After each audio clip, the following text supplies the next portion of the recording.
It's been quite the run for the green and gold. 6 wins in a row, winners of 12 of their past 14, and they now boast the 5th best record in the American League. The Oakland faithful believe in this year's squad, and this weekend against the tough Indians team, the A's have not let them down, handled business at the Coliseum. Today, the Athletics work for the series sweep against the AL Central leading Cleveland Indians. It's the A's and the Indians coming up next.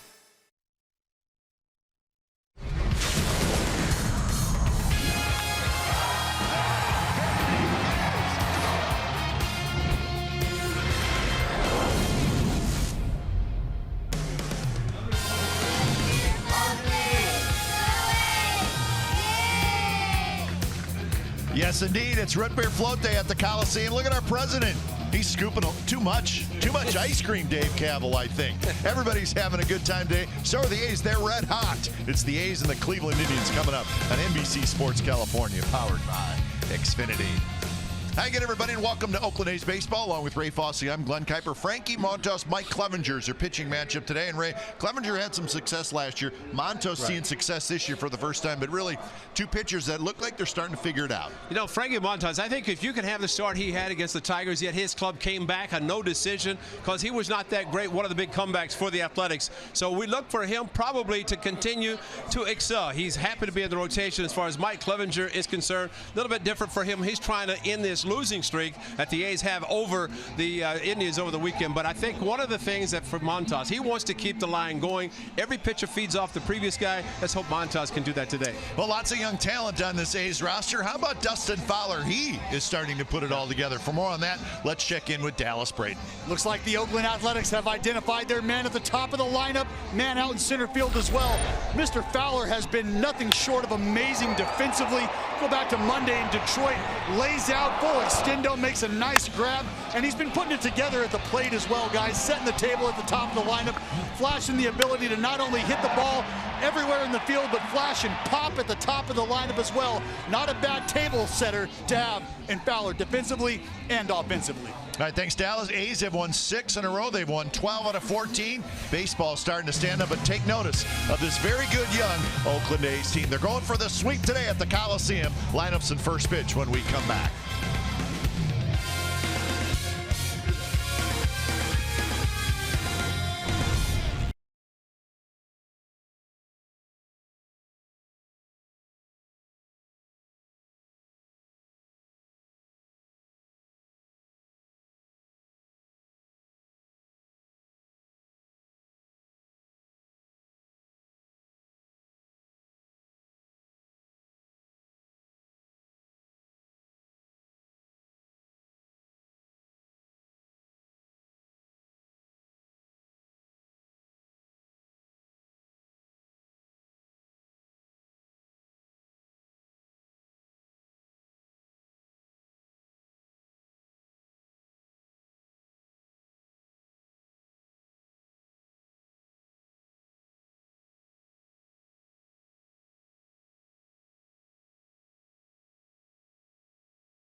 Toyota. Designed for the grind that comes through every time.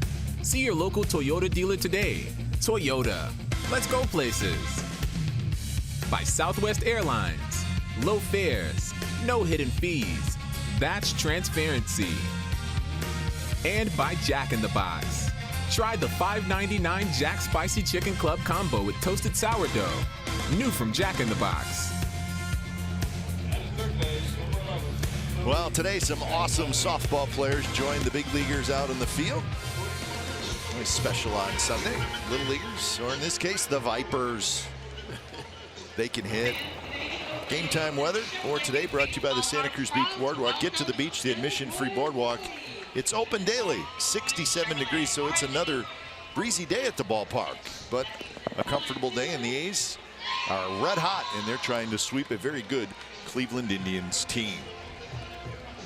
Speaking of the Indians, here is their starting lineup for today. It's brought to you by Southwest Airlines. Lindor, Brantley, Ramirez, very good at the top. Encarnacion, Alonso, Chisenhall, Gomes, Kipnis, and Rajai Davis gets a start this afternoon.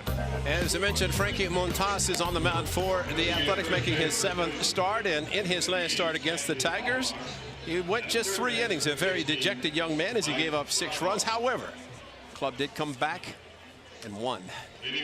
No decision for the big, tall right-hander, and trying to rebound today and have a better start, go deeper in the game.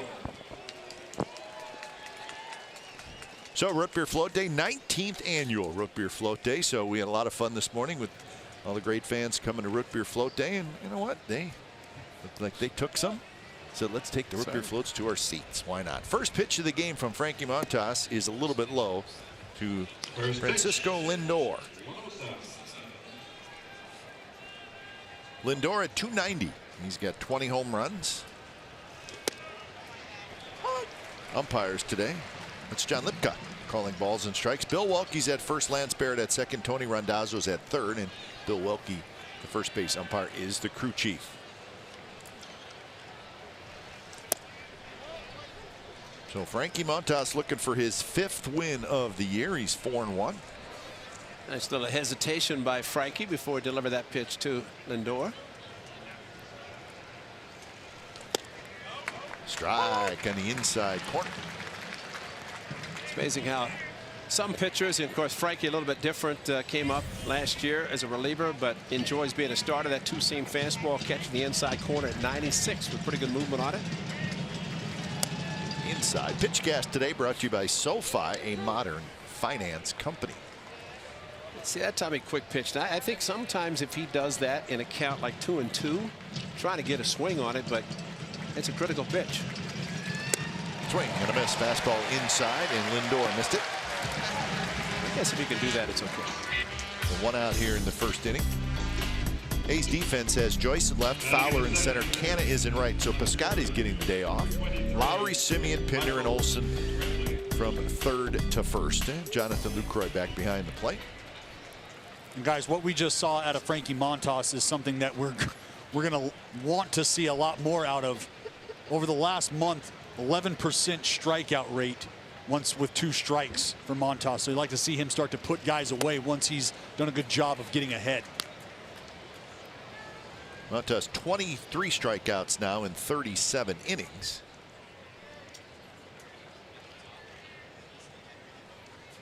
Facing Brantley, 306 is Michael Brantley's average, and he drills one toward right center field. See if anybody can cut it off. They're not going to be able to. So Brantley's going to head into second, and he's going to have a 1-out double. So second hit in the series for Brantley. The name of the game for Montas, as we mentioned, is going to be getting ahead, but it's also going to be commanding this fastball. Fastball is a big part of his game, relies on it heavily, and if you can't put this thing where you want early against an aggressive Cleveland Indians lineup, it could spell trouble. Exmo brought to you by Cache Creek Casino Resort. So Brantley with his 19th double. The Indians have a runner in scoring position, and it's Jose Ramirez. Ramirez takes just a little bit inside. Home run yesterday for Ramirez. The Indians scored their 2 runs yesterday on 2 solo home runs.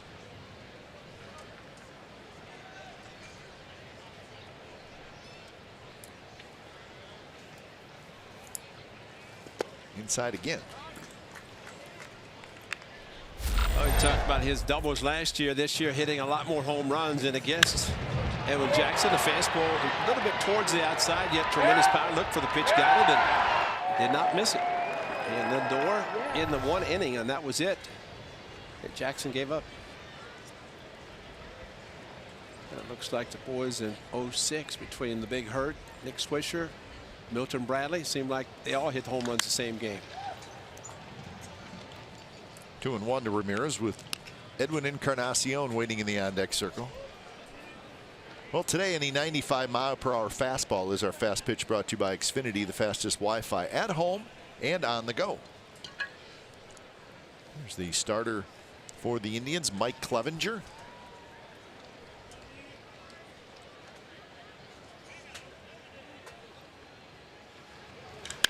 The pitch is driven toward left center. Fowler hustling back. Fowler's going to get there. He makes the catch. Brantley will tag. Brantley will try for third, and he'll make it. But there's the importance of Brantley just being given a double. Hit the ball in the gap. It was cut off nicely, to, or at least at the wall, by Fowler to get the ball back in. If he goes for 3, which he had to be thinking about it, that's a sac fly to run.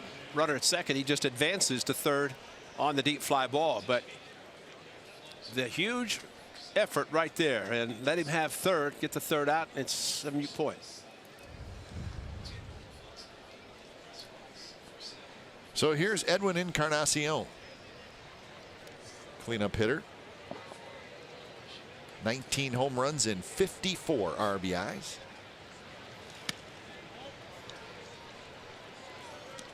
Encarnacion has had a quiet series, 0 for 7, when what you'd like to do is get him out of town, because he's one of those guys, if he gets hot, he's a tough out. Swings through a 97-mile-an-hour fastball. So check this out. This is where Encarnacion hits the ball. Now, those numbers are based on his last 100 balls put in play. Last 100. That's why, with only 19% to the right side, Pinder playing to the shortstop side of third base to second base, and you know, it's you just go by the percentages, and that's what they're going by. But you pitch him outside, just like we've seen with Chris Davis. You make a mistake up in the zone, he'll go opposite field with a lot of power.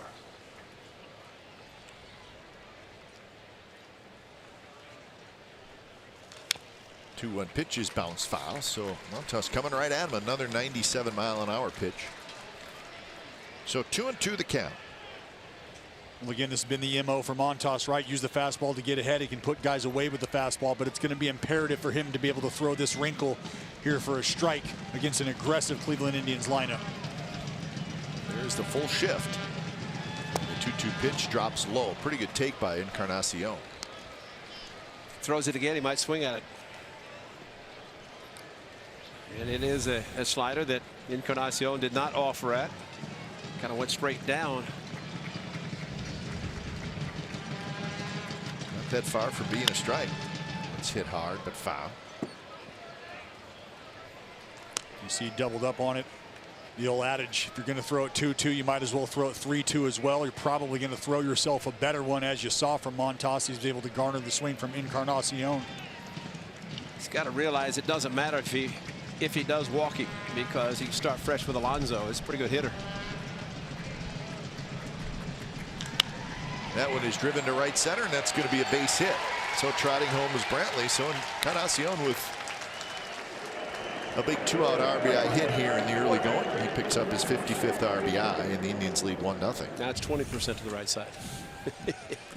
Well, you know, it's nice to see. Well, pitch is up. It should have gone that way. The point is you can see why Encarnacion drives in a bunch of runs, right, because he didn't try to do too much with that pitch. No, he didn't, and that's why sometimes it's better just to say, okay, try to swing and hit my pitch. If not, just go with another pitch. There's the 18 going to the right side, and you're exactly right. And kind of reminds me Manny Ramirez. You know, because, see Pujols now too. Yeah, I mean, these guys are smart, and you know, I think they understand that home runs, while they're great, if you hit 40 or 50, you're a superstar. But man, you've got a lot of ABs in a case like this with 2 outs. You can drive in and run with a base hit with nobody to the right side. Yep. You're going to take it. So 0-1 to Yonder Alonso. You know, that pitch was up. If it's down and away, maybe he rolls over and hits a ground ball, or maybe even strikes out. But it's up, and he just stayed back. That's hit hard into right field for a base hit. Encarnacion is going to round second. He will head for third, and he will make it. So Yonder Alonso gets his first hit in the series.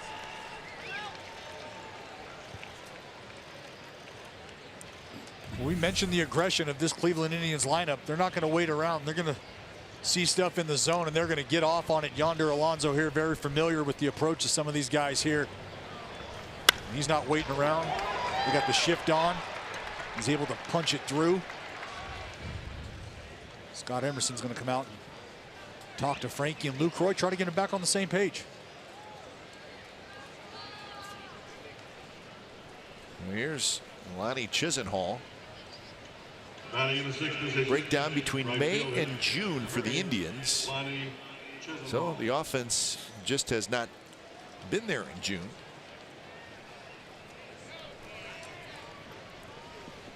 Two runs less per game this month. We'll talk about who did well in the month of June, who did not, like we always do when we flip the calendar and move into a new month. A's were happy with June, Ray. 17-10, not too shabby. Absolutely. Huh? On a nice winning streak, and you know, to sweep a 4-game series as they did in Detroit, that's hard. Against a good club like Cleveland, to sweep them, it's just as hard, even though 1 game less. Swing and a miss. 0-2 to Chisenhall.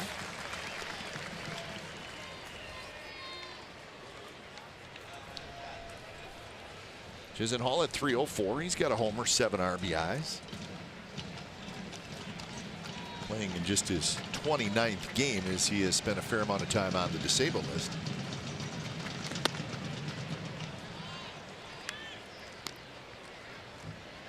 So pitch number 25 coming up for Montas here in the very first inning.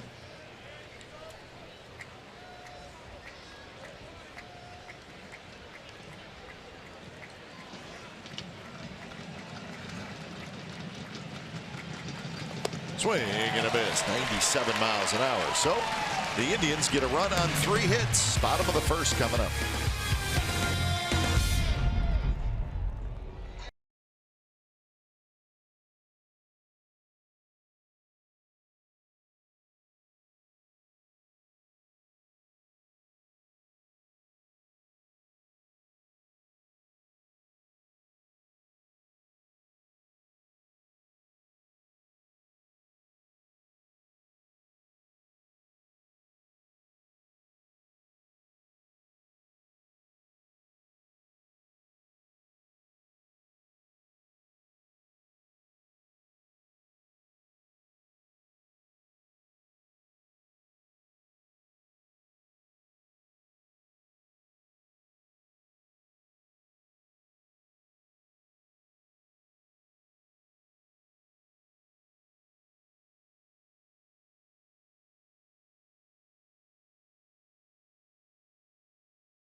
For today, brought to you by Southwest Airlines. Fowler, Canna, Lowry, Davis, Olsen, Pinder, Joyce, Simeon, Lucroy. There's Reed's lineup. And they will see a young man who's made 1 start against the Athletics and 1 out of the bullpen, but Mike Clevenger started last year. May 31st, that was back home in his home park in Cleveland, but Clevenger, a good fastball, upper or at least mid-90s with the fastball. Windy day, so the hair is going to be blowing. Yes, indeed. Brantley, Davis, Chisenhall in the outfield for the Tribe. Ramirez, Lindor, Kipnis, Alonso on the infield. Jan Gomes is your catcher. Here's the breeze. Same type of breeze. It's just, and it's not quite as warm today as it was yesterday.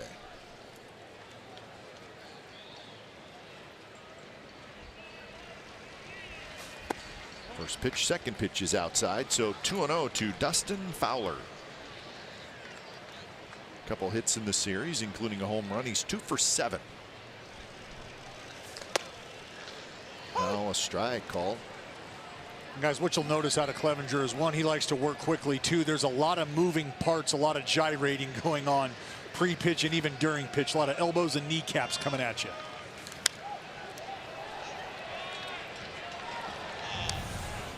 You can see here he gets his hips set.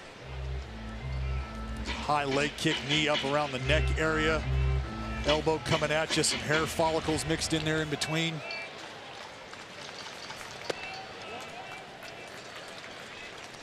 So full count to Fowler with Canna waiting in the on-deck circle.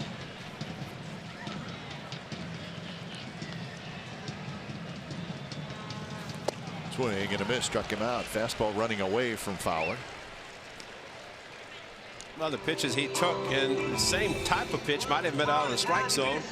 Gomes setting up outside, just kept running away, perhaps even ball 4. Right fielder, 20. But he stayed with the fastball, and it just kept running. Here's Canna.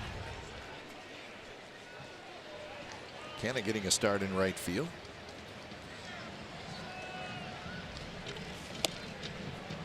First pitch is in for a strike. Canna had 254. He's got 10 home runs. He's got 30 RBIs, throwing 13 doubles. Pretty good season for Mark Canna. Not playing every day, but playing a lot. And most of it against left-handers, but in against this right-hander. Most of those home runs have come against the lefties, but he has played very well, plays different positions.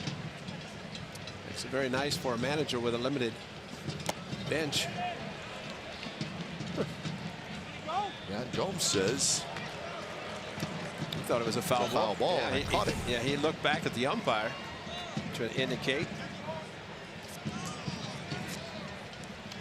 Now, I bet he's just saying that he caught it in the air. I don't know that he foul tipped. It didn't look like it. Talk about moving parts. Yan Gomes had to catch the ball, point to his pitcher, point to the first base, then have everybody go, oh, no.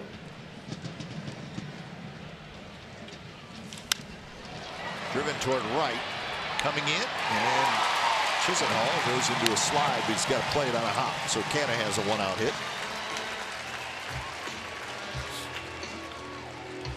Just stays inside this heater here. Clevenger trying to crowd him. Canna does a good job of pulling the hands. You know how strong Canna is. Able to fight this thing off. Not hit very well. Drops in front of Chisenhall out there in right field. See Chisenhall body up, try to keep it in front. That thing gets by. Mark Canna can run a while. Here's Lowry.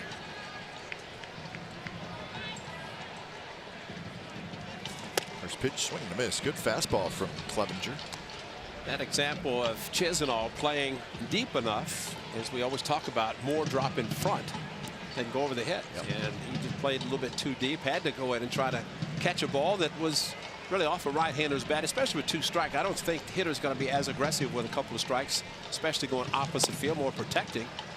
And hits like that drop in. Clevenger thought he had a strikeout. Now all of a sudden, right fielder doesn't catch the ball. He's got a runner first. Lowry at 291, 14 home runs, 56 RBIs, 1 for 6 in the series. That one hit a home run. Another good swing by Jed. And we saw Fulmer in Detroit on Thursday just pump nothing but fastballs. And it looks like Clevenger's trying to do the same thing in this game. At least establish the fastball, and it's a good one. Especially with all the moving parts.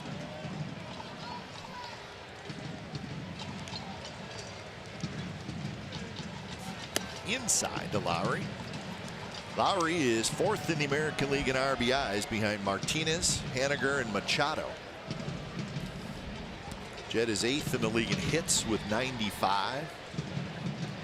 He's 10th in the league in total bases. On and on and on.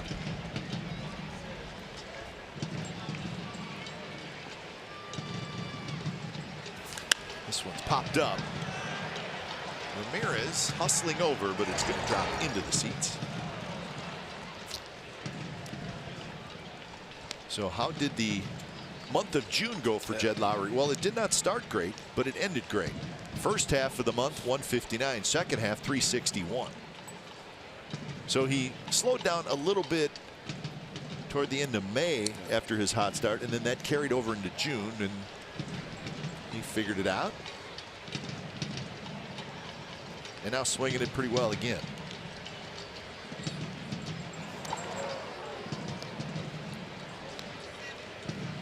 Foss, you talked about Clevenger and the good fastball. 71% strike percentage with that heater over the last month on the first pitch, but against left-handers, 75% strikeout rate on the fastball over the last month. That's second highest across baseball. Now full count. Canna, who's looks like he's feeling a little frisky over there at first base. He may be going now. Well, that frisky part is only if Jed puts the ball in play. That's true. And if he's given the steal sign, or at least the run sign, not so much a steal, that would be only if Jed would swing through the pitch. He is bouncing around quite a bit. Yes, he is. Frisky. Clevenger's got 3 picks on the year, but he is not very quick to the plate. 137 to 148 at times.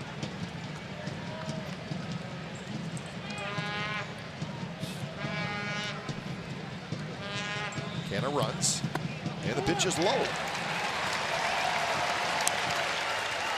So 2 on for the A's, and Chris Davis will hit. Frank Cota wondering, is this club ever going to play well on the West Coast, or at least in Oakland? I know we would come out here thinking, oh, we're going to win everything and lose just forever on the West Coast. So it's something about West Coast and teams on the Central and the East, when they travel west, maybe they enjoy the weather so much they just forget how to play baseball. Because maybe they're just not used to long travel like right. teams on the West Coast are. Absolutely. But they had a full off day on Thursday. That's true. Thank you, Joe. Did you make a donation on our behalf? Speaking of travel, remember when we were in San Diego, right? Don Orsillo, who's the new Padres announcer, he's been there a couple of years, and he used to be with the Boston Red Sox. So he said, oh my gosh, this travel is unbelievably brutal. Meaning compared to being a team on the East Coast when he was with the Red Sox. That's right. We don't know any better, right? It's just normal stuff for us. Normal, coast to coast, regardless. Chris Davis taps it out in front. Clevenger fires to first, and Davis is out. Those balls that do that out in front of home plate, they always seem to check up a little bit, and you almost, as the player who's going to pick it up, almost have to just wait to see where it checks up. Right, you see the big swing from Chris Davis and how long it takes him to get out of the batter's box. That's a complete follow through, and Clevenger really made the mistake using his bare hand. That's the danger, as you've talked about, with the ball moving. You want to use the glove to at least stop it, just like Ben did down the bullpen yesterday with that scoop, you know, after using the backhand. That was a good call. Yep. Good call right now would be an opposite field base hit by Olson. First pitch to Olson is a fastball up and away.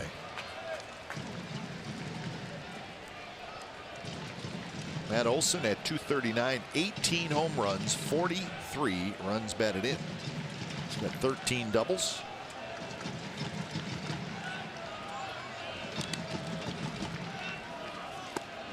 And a good take. Let's take a peek in the time machine here. Go back to yesterday. Matt Olson with a prodigious blast up near the suites. Tomlin, not so much. Matt Olson, a whole lot.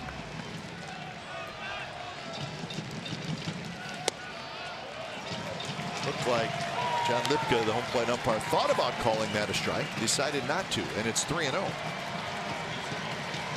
Oh, Matt Olson, a good job of being patient, and that's the two-seamer. I mean, that's a perfectly thrown fastball if it is. The question, how much do you think Clevenger knows about the guy in the on-deck circle and what he's done to him last year, what he did to him? He's going to find out right now if he remembers. So the bases will be loaded for Pinder. Carl Willis out to visit with his pitcher, probably think, hey, remember this guy, Chad Pinder, had a couple of breaking balls, what he did in Cleveland. That's number one. The second one was a monster shot. This was a breaking ball, and then it comes right back, a real hanger this time, and no doubter. That ball just kept going halfway up in Cleveland. A's had lost the first 2 games and came back and won that one, beating Clevenger, but it was the Chad Pinder show. Well, guys, what we've seen the last 2 ABs between Lowry and Olson, selective. They're being patient. They're taking pitches. You take it back to last season, the A's see 3.89 pitches per plate appearance with runners in scoring position. That's the highest across Major League Baseball since last season. I think the biggest question now is he's been using the fastball. We saw the replays of the 2 home runs by Pinder. Both were like curveballs, like almost a 12-6 type curveball. And that one paints the outside corner. And that's been his bread and butter too, Foss. Yeah. Well hit average against non-fastballs over the last month, 0.19. 0-1 to Pinder. Swing and a miss, 95. So Clevenger reached back, got a little bit extra there. And now he's ahead of Pinder 0-2. Can at third, Lowry at second, Olson at first. Well, he's just challenging him, and that's a pretty good pitch to hit as far as the location of the fastball.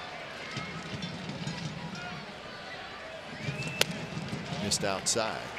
In fact, we saw Jed Lowry, whenever he got the home run, hit the home run off Shane Green. Then the next game, hits fastball. Hitters remember, pitchers remember which pitches are hit. And I'm sure Clevenger was looking, and you know, as a hitter, if he throws a breaking ball, just react. But you got to be sitting at least thinking fastball from a guy that throws mid-90s. Little flare, right field. But Chisenhall dives, and Chisenhall caught it. He misplayed it, and then he had a dive for it, and he made the play. So almost a big break for the Athletics, but Chisenhall, he's got it, and the A's leave him loaded.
Nothing like a good chuckle on Root Beer Float Day. 19th annual Root Beer Float Day. It's probably just wrapping up.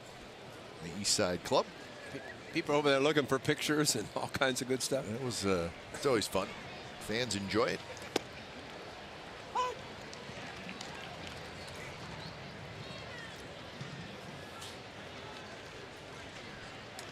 Jan Gomes lead it off. Kipnis and Rajay Davis to follow. 1-1 the count to Jan Gomes. 1-0. The Indians got a 2-out RBI hit from Edwin Encarnacion in the first inning.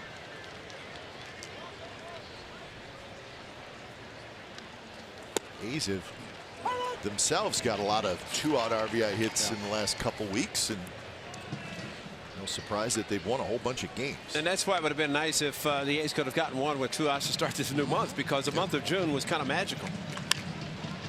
Magical in a sense of getting those big hits, and you have to get the 2-out hits to drive in runs to be successful. And you know, Frankie Montas, I've never seen, and we saw him in Detroit, that dejected look on his face after he was 3 innings. disappointed. I mean, he had the head down, and you know, you have tough outings, and you know, for a young pitcher, you have to learn from those outings, and let's hope he did in going just 3+. That one's hit to left. Joyce is back. Maybe got it off the end of the bat just a little bit, and that is out number 1. All right, here's some of the video from Root Beer Float Day. See, always popular. Lots of fans, lots of celebrities. Well, as Dave Campbell told us the other night too about there he is. Speaking of Dave Campbell, to be able to have it on a day game on a weekend. Dave Stewart, Dick Green, David Justice. So good participants. Ricky Henderson. So the fans really do enjoy it. I mean, the players are out there, which is very nice of the players to do that. Bob Melvin out there. I mean, they got a ball game to play in an hour. But and it was nice for BI to make a donation for us, you know. BI, our stat guy. Now, as the game starts up here in the booth, you can go upstairs and to the press box. They make Root Beer Floats up here. Just make a little donation. And BI, our very fine stat man, made a donation, and he bought us each a Root Beer Float. Yeah, it's very good. Did you get one, Dallas? Sure did, boys. Sure did. So it's a good day, and the A's have been doing that for a long time. Well, you know, Mike, all the proceeds go to the A's Community Fund. Absolutely, that's the greatest part about it. But Mike Selleck, who probably puts together the best notes ever, we talk about that. He made the announcement in-house. We heard him say, Root Beer Floats available for sale. What? And then he quickly said, donation. So thank you, BI. Yeah, BI really didn't get up to go over there until he changed it to donation. That's BI. It's perfect, though. Thank you, BI. I don't care whether it's for sale or donation. We appreciate it. Doesn't matter. Center fielder, number 26, Rajay. There he is. He's one of our all-time favorites. He's become famous in the Bay Area. It's really the Bay Area baseball stat guy is really what he is. He does the Giants as well when we're on the road. He likes us a lot more, though. He's told me that many times. Well, we always say that BI means brilliant information. So that's the most important thing about that, those initials. I mean, and everybody, you know, Michael and Reggie, you know, Ricky, BI, Madonna, Cher. All the great stars have just one name, and everybody knows who it is. Or in the initial, BI. He's the best. He is the best. You know what, though? It's decision time for BI. I was thinking about the Giants same will be thing. playing 6 in a row. soon. In fact, next, not this coming weekend, but yeah, you're right. couple weekends, and we will be in San Francisco. So you know what I bet he does, guy? I bet he takes the All-Star break. I bet he does 3 and then says, okay, now what do I do for the next 3? I got 4 days to decide. he's going to see, okay, who has the better record? That's who I'm working. Out the middle. Simeon quickly to first, and they just got the speedy Rajay Davis. Nice play by Marcus Simeon, and it's a 3-up, 3-down inning for the A's.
Brought to you by Southwest Airlines. Low fares, no hidden fees. That's transparency. Always like looking at the Wall of Fame. Awesome. I think I was walking out to Root Beer Float Day today through the concourse. And the A's have done a great job. The photos everywhere now that's good. Yeah. of the great A's history. It's very, very cool. In fact, I stopped a couple times. There's a great one of, must be the World Series. You guys are all lined up on the third base line here at the Coliseum for, maybe I know it said the '74 World Series. You know, that was one of the tickets that nicely done by the A's ticket office on the season tickets. You're like you look awesome because you got your shin guards on, which means let's play. I'm ready to play right now, and you got your arms crossed, and you look like you're about 6'6", 270 pounds, and just do not even think about messing with me today, because I may hit a World Series home run today. Well, Doug McWilliams, a great photographer. He actually got signatures of everybody in that lineup. That's cool. That was great. Nasty breaking ball. So Clevenger hauls out the breaking ball. Well, that's been a real strong suit for Clevenger this season, is the breaking ball. Again, we talked about the very low well-hit average on breaking balls down in the zone, and this is what Clevenger does well. 93, 95, moves it around, drops that nice little spinner on you. So that's the second strikeout. Here's Marcus Semien. Clevenger last year, he sort of arrived last year, and he had been in the big leagues a little bit before that, but he went 12-6 last year with a really good ERA of 3.11. 6 relief appearances, but 21 starts, and the Indians are like, hey, we may have something here. And then this year, he's been really good. He's over 100 innings pitched. He's at 105 now. He's originally a Angel back in 2014. Remember, the Angels won the division. Semien rips one up the middle. Angels won the division in on the trading deadline. They needed a reliever, so they traded Vinny Pastano. Yeah, that's right. The Indians traded Vinny Pastano to the Angels, and the Indians got this Clevenger guy. Two-seam fastball that came running back into Marcus Semien, and Semien very quick with the bat back up the middle. As they were shifting him a little bit to the left side, thinking he's going to pull the ball, but that's good hitting. Seeing more and more of Semien take pitches up the middle. Angels seem to be interested in the Shark, maybe, towards the end of. They see his name has surfaced with the Angels, possibly looking for some pitching. See Shohei Ohtani is coming back to hit. Interesting. I think Samardzija is getting close to coming back. Think about Ohtani and hitting. He's a right-handed pitcher, and his elbow affected him. When he extends, is that not going to affect him when he swings the bat? You would think. Yeah. I can't wrap my head around why they would want that young man out there still swinging the bat. You think about Tommy John, and you think about how important Shohei Ohtani could be for that Angels lineup. That right elbow, as you said, that lead elbow, you finish high, he's got power. You have to think that that takes a toll on that hinge. Well, I mean, here's a thought too, Dallas, and I tend to agree with you that the Angels, at some point with Mike Trout, they need to get themselves to the postseason. No, absolutely. Trout is signed for 2 more years after this year. If Ohtani can help them offensively,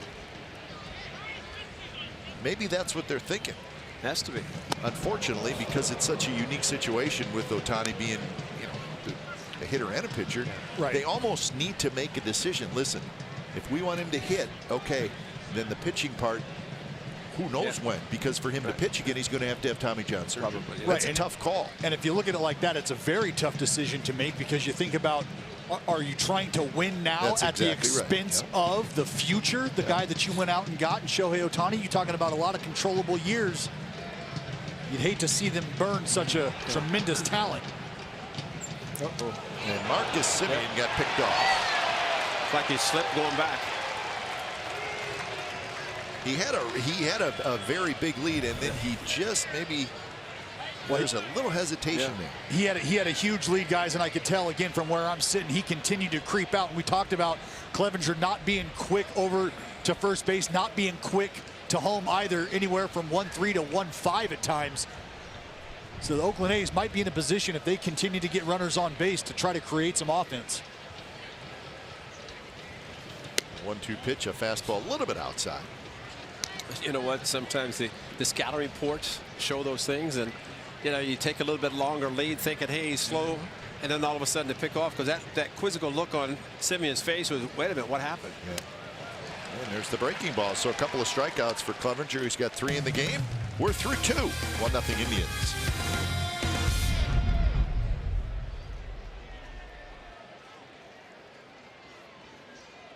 Hey fans, I'm here with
or video with hashtag Hats Off for Heroes. For each post, T-Mobile will donate $1 to support veterans. There's the treehouse on a beautiful Sunday afternoon here at the Oakland Coliseum. 1-0, the Indians lead. It would be Lindor, Brantley, and Ramirez for the Tribe.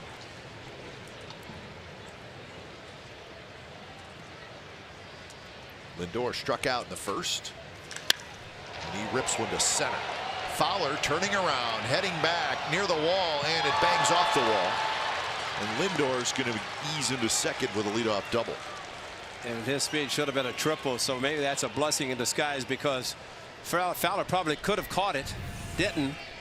But Frankie, who gave up a fastball to Francisco Lindor, that ball was crushed. And I think with the wind, the way it's blowing, it's knocking balls down. That one sounded good. It sounded great, and maybe that's why Lindor was going the way he was going. And there's a ball that really, you look at it, probably could have been caught. It was not, but it did stay in the park. So here's Brantley.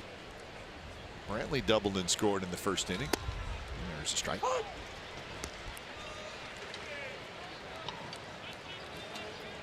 Jose Ramirez will be next. So this is the tough part of this Indians lineup. Lindor, Brantley, Ramirez, Encarnacion. That's probably as good as anybody's 1 through 4. Yep. One each individual not only has the ability to spray the ball, but also hit the ball out of the ballpark.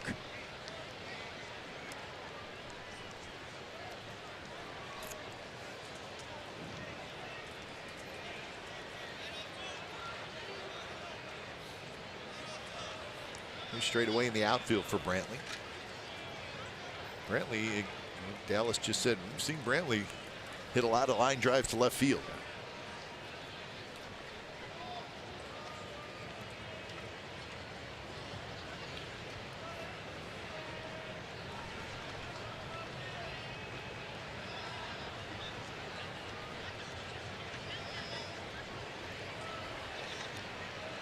Santos with a look, and another look. just missed a little bit low. 1-1 the count. Indians are 44-37 on the year. They continue to be in charge in that AL Central. They have an 8-game lead over the Twins, but they've lost 4 out of their last 5, so struggling a little bit.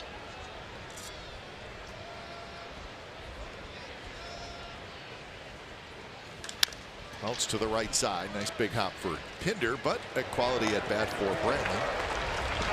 That's out #1. Hey, throwing out the first pitch today, former Athletic David Justice. Boy, what a career he had in the big leagues. Number 11. He was with the A's for a short time, but he made an impression. Well, during the Moneyball era, he starred in that, or at least the actor playing him did. But very good guy, great guy as a matter of fact. But you think about his career, he played for the Braves. He hit a huge home run against these guys, the Indians, the Tribe, to help him win a World Series. Then he played for them. So that's why when he took them out, he pointed to the Indians dugout. Long run for Joyce. Lindor's tagging. Lindor bluffs, and he's not going to go. So a huge out for Frankie Montas as they get Jose Ramirez. And he was aggressive going after the first pitch. And there's your opposite field outfielder, or opposite outfielder, playing shallow enough that he's able to get to the ball. And the best thing he did, Joyce got rid of it as quickly as he did, because he thought he actually threw on the run. As he came in, Lindor was not going to run at all, but watch Joyce catch and throw. Get rid of it, get the ball back in. In the event, Lindor decided to go, but he did not. And that's a huge out, especially after a good ground ball out by Brantley to advance Lindor to third. You really have to wonder. Lowry's got it on a hard hit ball, straightens up, throws, and Olsen digs it out, no problem. And a nice job by Frankie Montas to keep the Indians off the board in the third.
Hybrid, America's first hybrid minivan.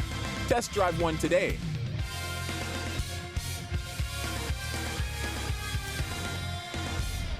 1-0. The Indians leading the A's. A's looking for the sweep. Fowler goes after the first pitch. Hits one very high towards center. Rajay Davis has it. So 1 pitch, 1 out here in the bottom of the third. And that'll bring up Marquetta.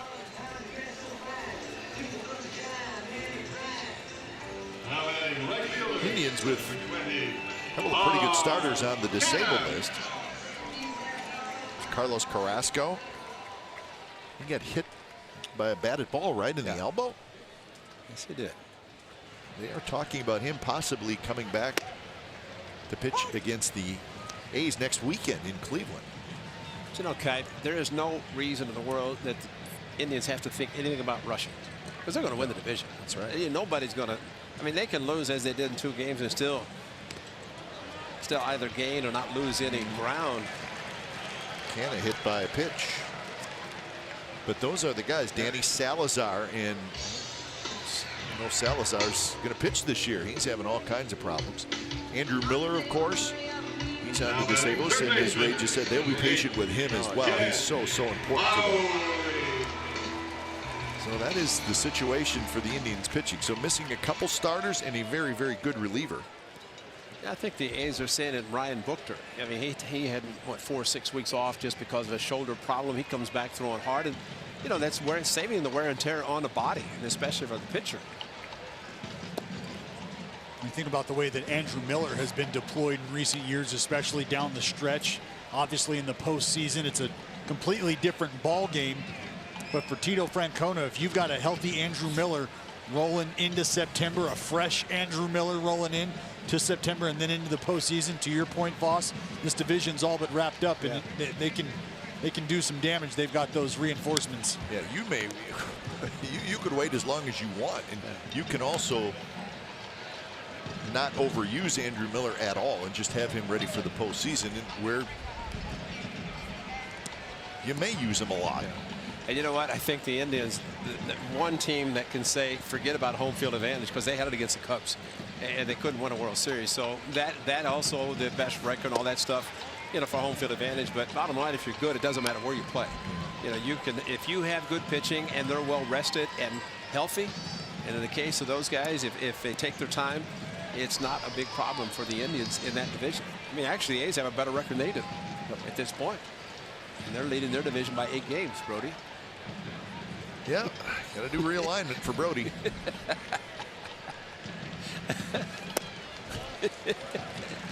So here's some of the Indians' records the first half of the season, going back to Terry Francona's first year. So they're in a much better spot now than they have been in the past. But of course, 2016, that was a 94 win team that came oh so close. A little bit of a game going on right now over at first base. Mark Canha, as we've seen, has got some happy feet getting his lead over there.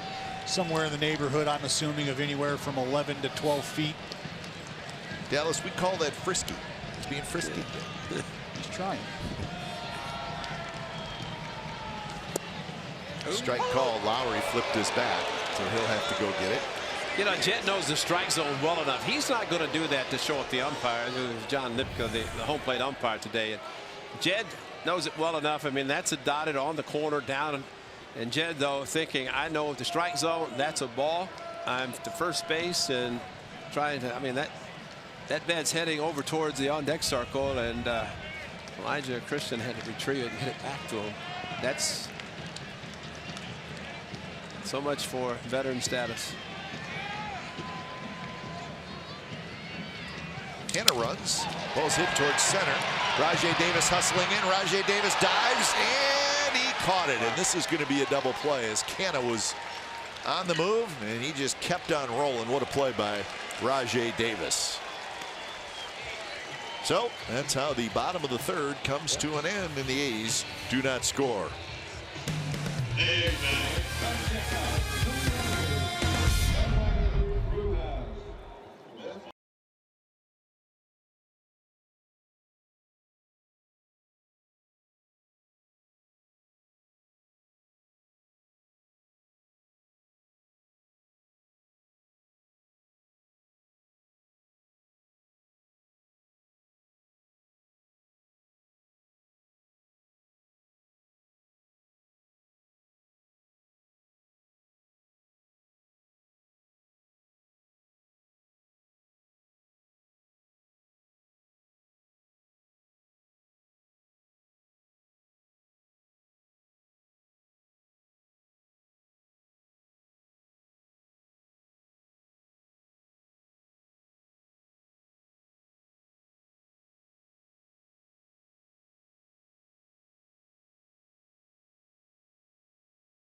for Cleveland. Just a couple of hits for the A's. As Yonder Alonso will lead it off. Alonso, Chisenhall, and Gomes for the Tribe. First pitch, just a little bit low. I think after getting a first pitch fastball, he figured he's going to get a breaking pitch. And he did. Yeah. And you can just see how guys just aren't as aggressive, and smart hitting on Alonso's part. He crushed a fastball in his first at bat.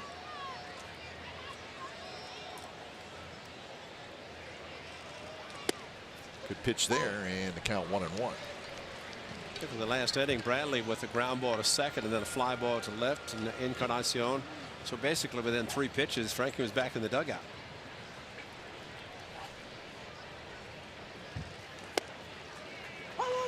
Right at the knees, Alonso disagrees. Well, if you're Montas and Lucroy, you take note of that. Obviously, Jed Lowry got banged on that heater down, that pitcher's pitch last half inning. If you're Lucroy and Montas, continue to see what that home plate umpire is going to give you back there.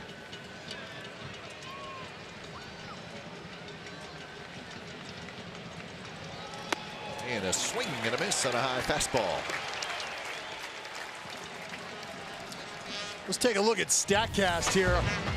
Familiar face, Rajay Davis out in center field, picking him up and putting him down. 28 feet per second, 64 feet covered. Catch probability of 72%. See Jed Lowry not too happy about a little helmet toss. Here's Chisenhall. First pitch strike to Lonnie Chisenhall. I think someone might be taking notice of Mr. Alonso. That's twice in this series that he's gotten in the face of the home plate umpire. And I just don't think a lot of times that's right field, hit pretty well. Canna's back, turning around, it's off the wall. Chisenhall hustling into second, and he's got a double. Well, he's not carrying. Tell you what, the wind, I mean, just watching Chisenhall, I mean, he probably knew the ball he caught in the first inning, how it changed on him. Now batting, number 7. And this ball crushed just like Lindor's was. I think we've seen times already this year, and of course throughout seasons here, that balls hit that hard are usually gone. Strong throw in. Chisenhall kind of looking, what happened? But swirling enough that they're not traveling out of the park, at least for home runs. Well, that's a great descriptive word there, Voss. Swirling, because down here on field level, you can't really tell which way that breeze is blowing, and I know the flags are kind of doing some different things between pitches. Nothing wrong with grass, and this is a real grass field, and you can pick it up and just throw it up and see how it's going to go. Second time through the order for Frankie Montas. He's had a little bit of struggles, and this is the second time through. He got Gomes to hit a fly ball to left field in the second inning. Kipnis to follow. There's a strike, and it's 0-2. Spoke to the Gold Glove center fielder Rick Manning between innings about the ball, and he said as an outfielder he watched Chisenhall and said the same thing about, you know, how he had to react and catch a ball that was swirling a little bit because he was under it, then all of a sudden it took a different direction. And noting also that ball is just not carrying because of the wind. And Gomes looked like he went around, and he did, says the home plate umpire John Lipkos. Gomes tried to pull it back, couldn't do it. Well, Frankie just pounding the fastball, which is good because it goes inside and down, and kind of like the swing by Matt Joyce. He was looking fastball, it looked like, and I don't know what Gomes was looking for other than the pitch is close enough. He thought about swinging, thought about holding up, could not do either. That's one of those, and that might have been a result of the umpire and the kind of the way he's calling pitches, and especially down in the zone, thinking at the last instant I better try to swing and make contact. Kipnis takes inside from Montas. Interesting here. Fastball chase percentage through the lineup. First time, second time, third time. So the fastball chase percentage goes way up the third time. But that second time, which is where he's at right now, not quite so much. And I think it's a matter of, you know what, you see 95 plus first time around. He throws that wrinkle at you somewhere in that AB, and the second time around you're thinking, all right, I know what I want to get to that third time around. I don't want to get to that. Let me see if I can get that fastball. That's what they want to get to. So they're a little more aggressive. Start chasing out of the zone, trying to get to that heater.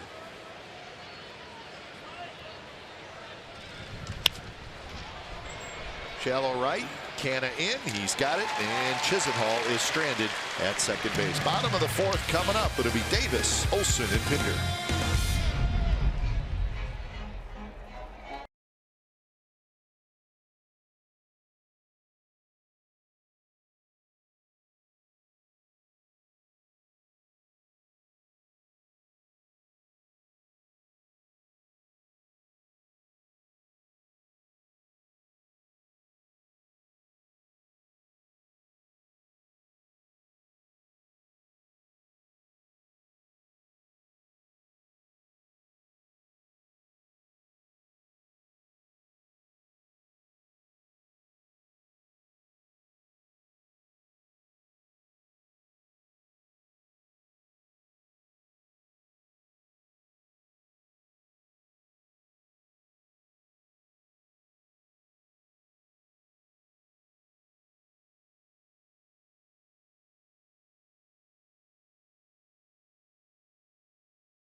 Creepy.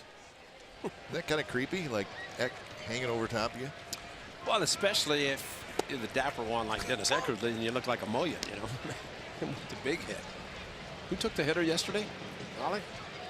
Big head's kind of. Big head race. Raleigh went down yesterday. Oh, yeah. And that was out being pushed. He just overloaded with the head size. A little top heavy. Once they start leaning forward, tough to get control. 0-2 to Chris Davis, who bounced out back to the pitcher. And a close pitch. That is the slider that Chris Davis, with his stance, and he has to really be concerned and try to. If anybody needs to recognize spin on a pitch, Chris Davis does, especially if they stay outside with the slider.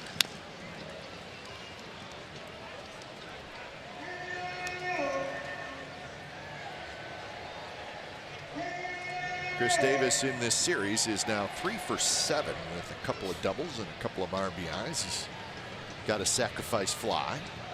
55 RBIs for Davis. Drives this one left center field. Nobody's going to get it. One hops the 7 upside. And then Chris Davis with a leadoff double.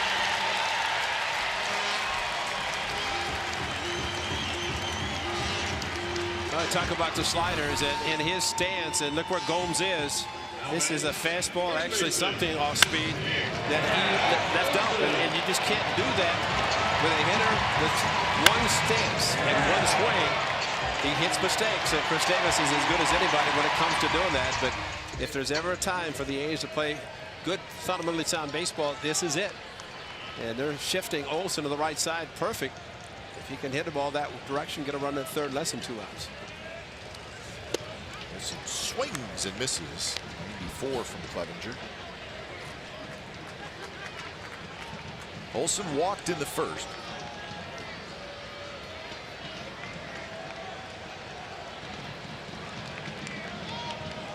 Pinder to follow.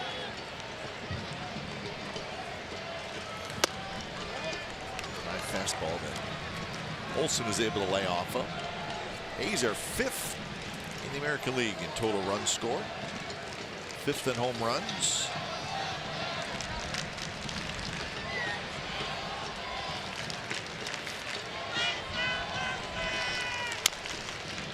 continue to be one of the better offenses in the league.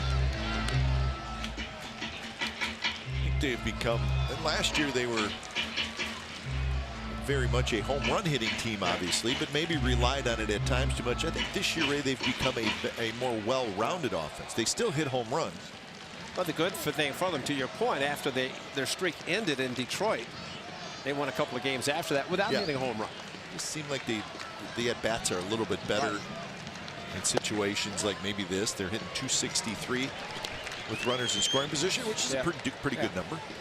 Well, Mike Aldretti, the assistant hitting coach, he and Darren Bush doing a fantastic job. But Aldo talks about, hey, opposite field. There's a lot of hits that direction. And, you know, fundamental baseball, this is part of it right here. Lead off double, get him over, then get him in. And he holds up 3-2. Well, the patience that these guys have shown with runners in scoring position. We talked about it earlier in the ball game. That's a huge key for this offense to continue to pass the baton. You got to put together professional at bats. You watch the guy in front of you, you get a good feel for what the pitcher's trying to do to you, and you got a better chance of selecting balls from strikes. Yeah, pitch to Olsen, and he drives one left field. Brantley's back, not going to get it. It bangs off the wall. Here comes Chris Davis. He will score. Olsen digging for two. He's got a double, and we got a tie game. Thing of beauty. Thing of beauty. I mean, we have seen Matt Olsen, and how many times we talk about, yeah, you can pull it, advance the runner, but if they're going to pitch you to try to prevent you from doing that, and you can do this. And Matt Olsen, look at the head down. What a great swing. This fastball away, and he has the power not only to do what he did to hit it off the wall, he has a chance to hit it over the wall. This ball slicing away, no chance for Brantley to get to it. And now you have another double with a great hustle by Matt Olsen to drive the run in and get to second himself.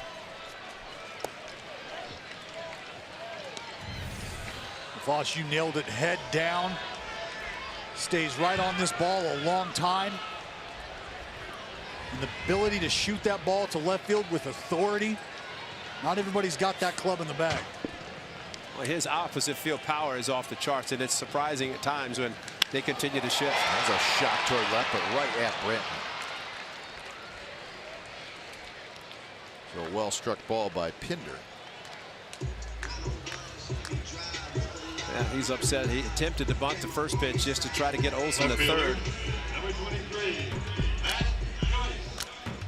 But fan, it's a whole new ball game with RBI Baseball 18. RBI Baseball 18 delivers an all-new franchise mode and much more. RBI Baseball 18 is available right now. Learn more at rbigame.com. rbigame1word.com. Rated E for everyone.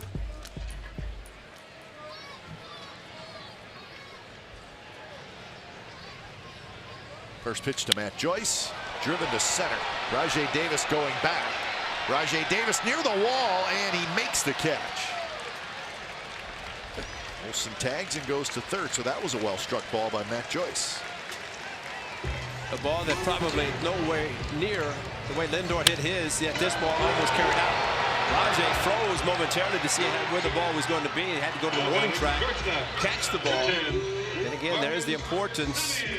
If you're able to play fundamental baseball, that's a run. Olsen, you know, he did the best thing. He did tag after he thought and knew the ball was going to be caught, but he went halfway in case it dropped. You don't want to be going back, have it drop.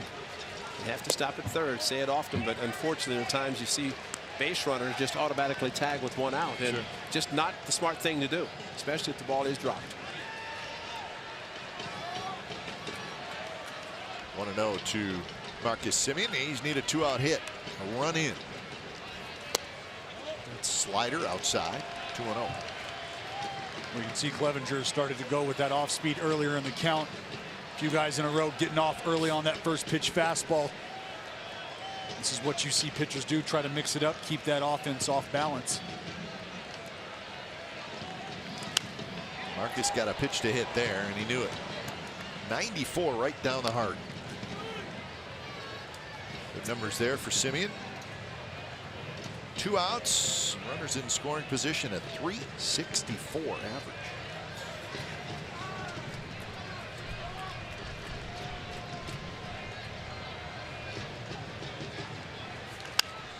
Grounded to third, right to Ramirez. Ramirez throws. Alonso has to dig it out.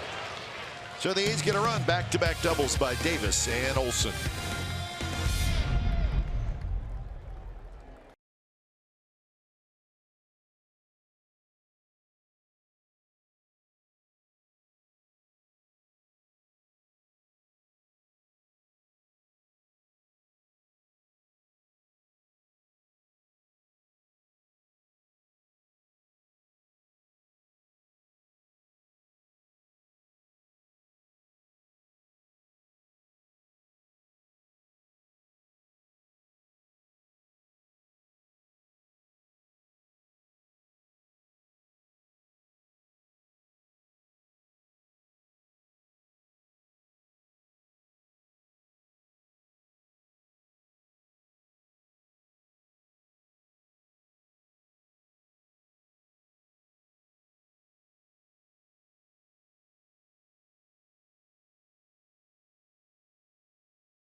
NBC Sports California is brought to you by Kelly Moore Paints.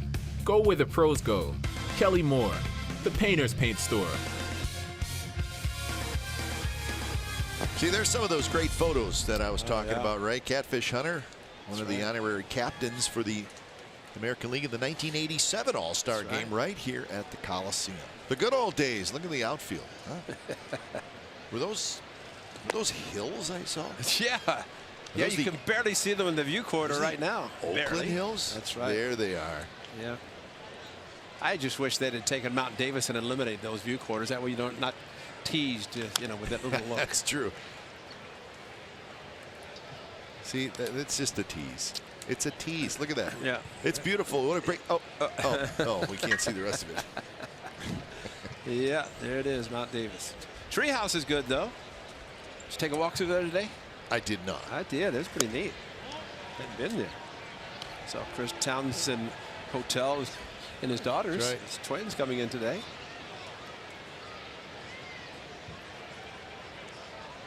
Two and one to Rajay Davis. We got ourselves a 1-1 game here in the 5th inning.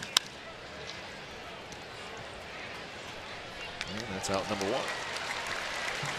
I took a picture of the name of our hotel in Detroit, which is called the Townsend Hotel. Right. We've been staying there for a long time. Number 12. I sent it to Townie. I said, "You got a great hotel here, Townie."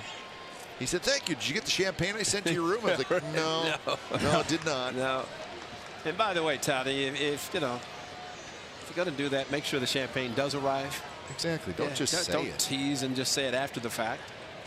Actually, 4 games there, so a lot of time spent. Dallas, you remember the Townsend Hotel? Oh, yeah. Nice hotel in Birmingham. A big fan of that area. We actually, it might have been 2008, we had a very random off day, first Sunday of the football season. That's right. You're right. That's right. Good call. Had a great time in Birmingham. Yeah, the A's actually had twice. They had one off day in Cleveland after the Boston, and that might have been the Tampa St. Pete. Hurry up and pack up. Let's get out of here. St. Pete, bad weather. Yeah. We had bad weather in Boston one time, too. That never really materialized, but it did happen. You saw that shot of Chris Townsend hanging out.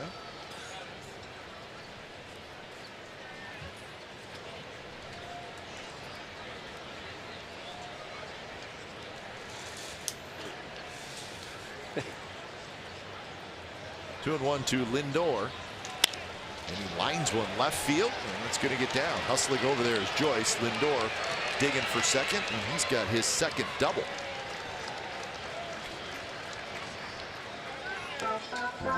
Well, fans, our 50th anniversary celebration continues with a lucky fans winning a signed anniversary baseball. It's by a member of our 50th anniversary team. Plus, the winner gets 2 free tickets to the September 4th game. That's against the Bronx Bombers, the home run hitting New York Yankees. Simply text the word "signed" to 60946 between now and July 24th. Message and data rates do apply. See full rules at athletics.com. Be part of our 50th anniversary season and text "signed" to 60946 today. Dallas, he probably signed a bunch down there by himself. Already a member of the team, you know.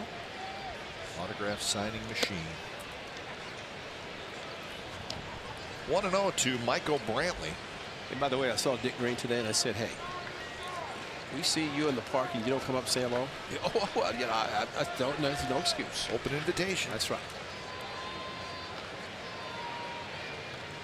And I said, I knew that was you because the Dave Stewart placards were behind when he threw out the first pitch. And I said to my partner, Glenn Cupper, I said, you know, he doesn't fly, so he had to be driving here sometime. Joyce grabs it, 2 outs. So not surprising he's going to Napa following this trip to Oakland and see some wine.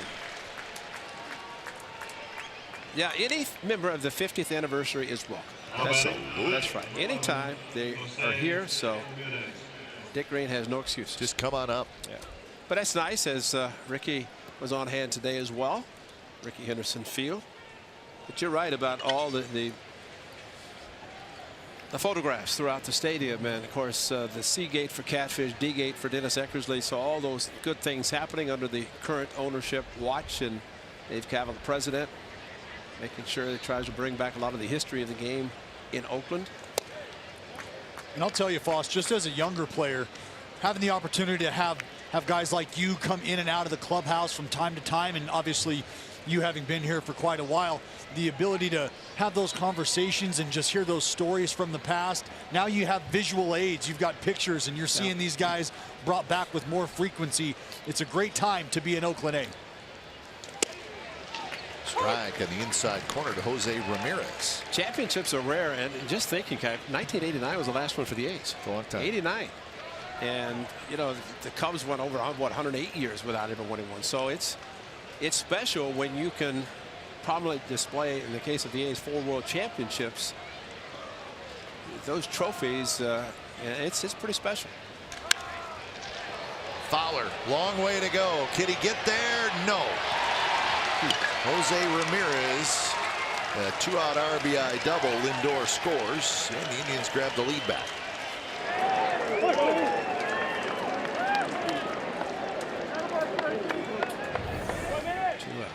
Well, we got 2 outs again. 2-out knock. And this is just a matter of fastball location, and this is what has bit Montas in the past, right? He's trying to go inside here against the lefty, Jose Ramirez. This thing leaks back out, and we talked about at the top of the broadcast. Ramirez and, frankly, this entire top of the lineup, 1 through 4, have the ability to spray the ball, hit for power. And that's what we're seeing here. That is 5 doubles today for the Indians. That's right. Encarnacion swings and misses. 5 doubles, and 4 out of those 5 doubles have come from the first 3 spots in this Indians lineup. Right. Chisenhall with the double coming out of the 6th spot. Yeah, we're seeing how good the top of this Indians order can be. It's meaty, there's no doubt. Yep. Rolled foul. Fegley with a nice play at the dugout. Edwin Jackson was talking about him yesterday, and it was the first time that he had caught him yesterday. And Jackson, after the game, talking about how great the A's have 2 very good catchers in Jonathan Lucroy and Fegley. And that's great for a pitcher, Dallas, you know as well as anybody, to, if you kind of get pigeonholed into one catcher and then somebody else. And Edwin actually said, you know, sometimes you have a catcher you're not on the same page, and you need to be. And what he talked about yesterday with Fegley behind the plate, just as he did with Lucroy last Monday in Detroit. Both did an exceptional job, and it's nice that the pitcher was talking about it.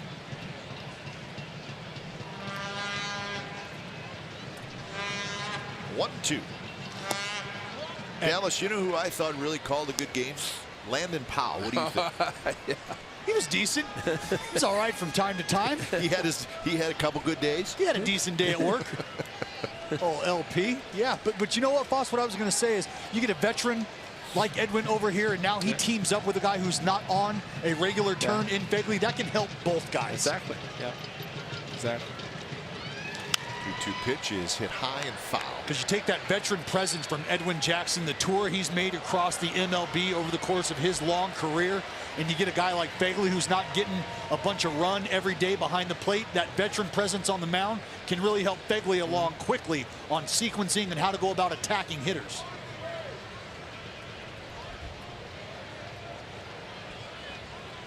So another 2-2. Pitch number 76 coming up from Montas, and it's low. So Encarnacion has worked it full. Alonso would be next, but there are 2 outs. Well, and what we're seeing is this Indians lineup starting to eliminate the off speed from Montas. They're forcing him to throw it for a strike, which he's not been able to do. And they're waiting for that heater. So this is why location becomes all the more important. And with first base open, similar in the first inning when they had a 2-out hit on a fastball up.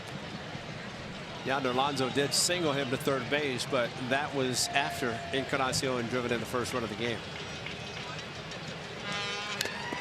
Fouled straight back. Some highlights from Edwin Jackson.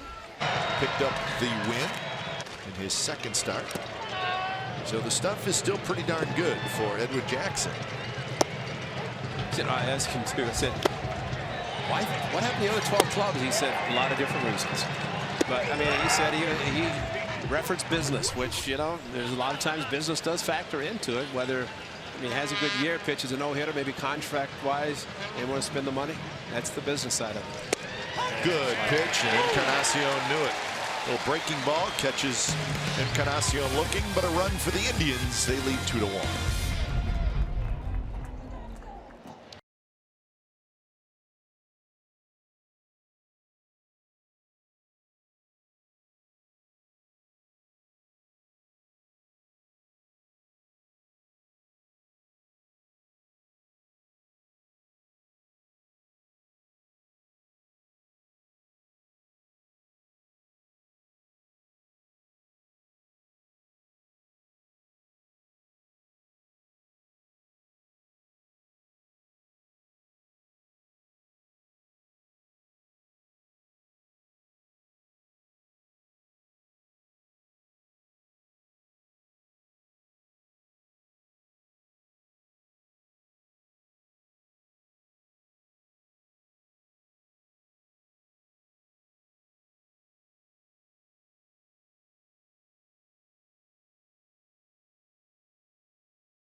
Including the new Sriracha Lime Tempura green beans.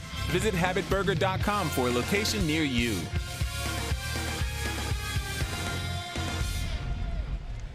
Keep those pictures coming, man. Brings back some good memories.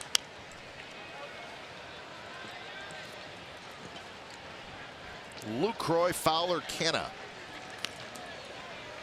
Remember that day, 2012? That was something. Yeah. We like to call that season the, let's see, Bernie Lean. That's right. Call Me Maybe. I remember that. That was a big deal. There was a lot going on. We had a lot of fun that year. Tokyo. Tokyo starts the season. Cespedes doing his thing. Yeah, first year. So one away here in the bottom of the 5th as Lucroy flies out. I got to tell you, that was really fun. Cespedes showing up, coming to town. You don't know what to expect. You've seen the YouTube videos, right? That's true. And he shows up hitting balls out to the zoo in left field over there at Phoenix Muni. Well, that was I mean, it was a really good team, but it had a little bit of attitude. It had star power. Yeah. And not all of that was expected when that season started. You could see it coming. Oh, Brandon the Engine, Johnny Gomes. I mean, 2 veterans on the club. Sure. Inge came over, and what he did with separating his shoulder twice. Yeah. Twice, yet still able to turn a double play and come up with a big hit. Yeah, I was on the shelf at the time, obviously just stealing a paycheck like a payroll bandit, and Inge said, no, you're showing up. Obviously, Inge, a big hockey guy, he says, you know what? We're going to start taking slap shots. And guess who's the goalie? You are. Yes, sir. Felt like a rookie again, right? Hey, anything to help the club. When you're not, when you can't go out there and you can't contribute, you will do absolutely anything and everything you can to just earn the ability to be in these guys' presence. And if that meant knocking down hockey pucks out there in the tunnel pregame, well, that's what I was doing. I remember seeing you guys do that. Yep. You had a pretty good setup going. Yeah, Ryan Cook, Brandon Inge, some other guys. Letting them fly.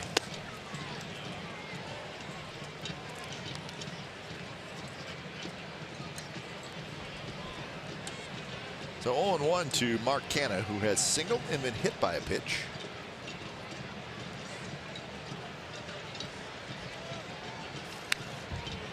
High fastball. Clevenger's not afraid to throw that fastball, and he's got more velocity than I remember having. Exactly. He's 94, 95 pretty much every fastball, and he's throwing the four-seamer a lot, 62%. So he's got a good one, and he likes to use it. That fastball kind of rides that low 3/4. Yeah, he does. You're right. It's almost like he gets under it a little bit, but he still can control it. Nice play by a Matt Chapman fan. That youngster, he had a lot of ground to cover, Ray, and he showed good range. Look at him on the move.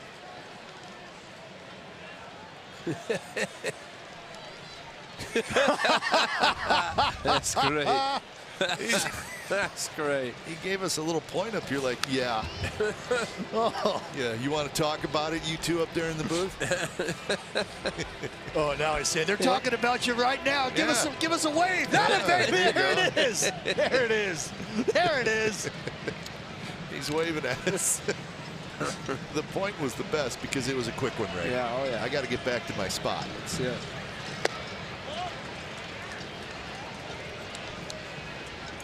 Well, you sit in the front row and plaza level. Oh, it's perfect, really. Just to our right and to our left. That's it. It is foul ball alley. Yeah. And your glove. We've had it happen already a few times this season. The same fan caught back-to-back foul balls. A couple days ago, the same fan Caught a pair. Caught a pair. Same inning.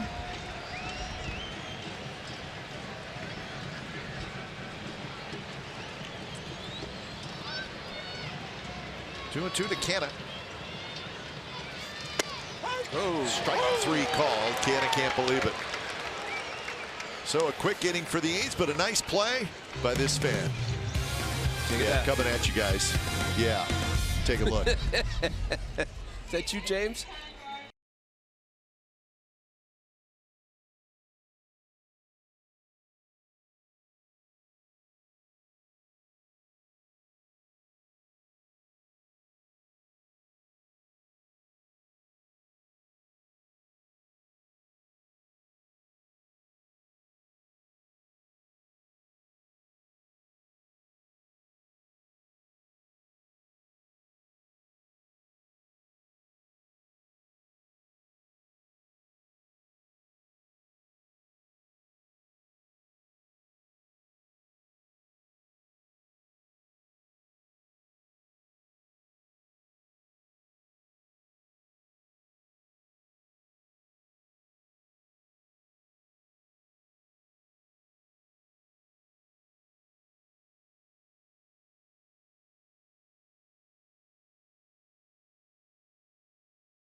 brought to you by Generation Tux. Looking good has never been this easy.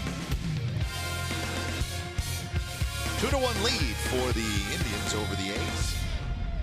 It's the top of the 6th inning. First pitch to Yonder Alonso is low.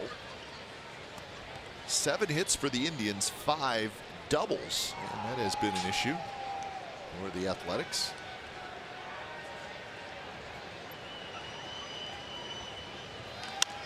Ricky Montas has not had a 3-up, 3-down inning. I take that back. The 2nd inning, but he's had a fair amount of base runners, but he's also done a pretty good job navigating his way through.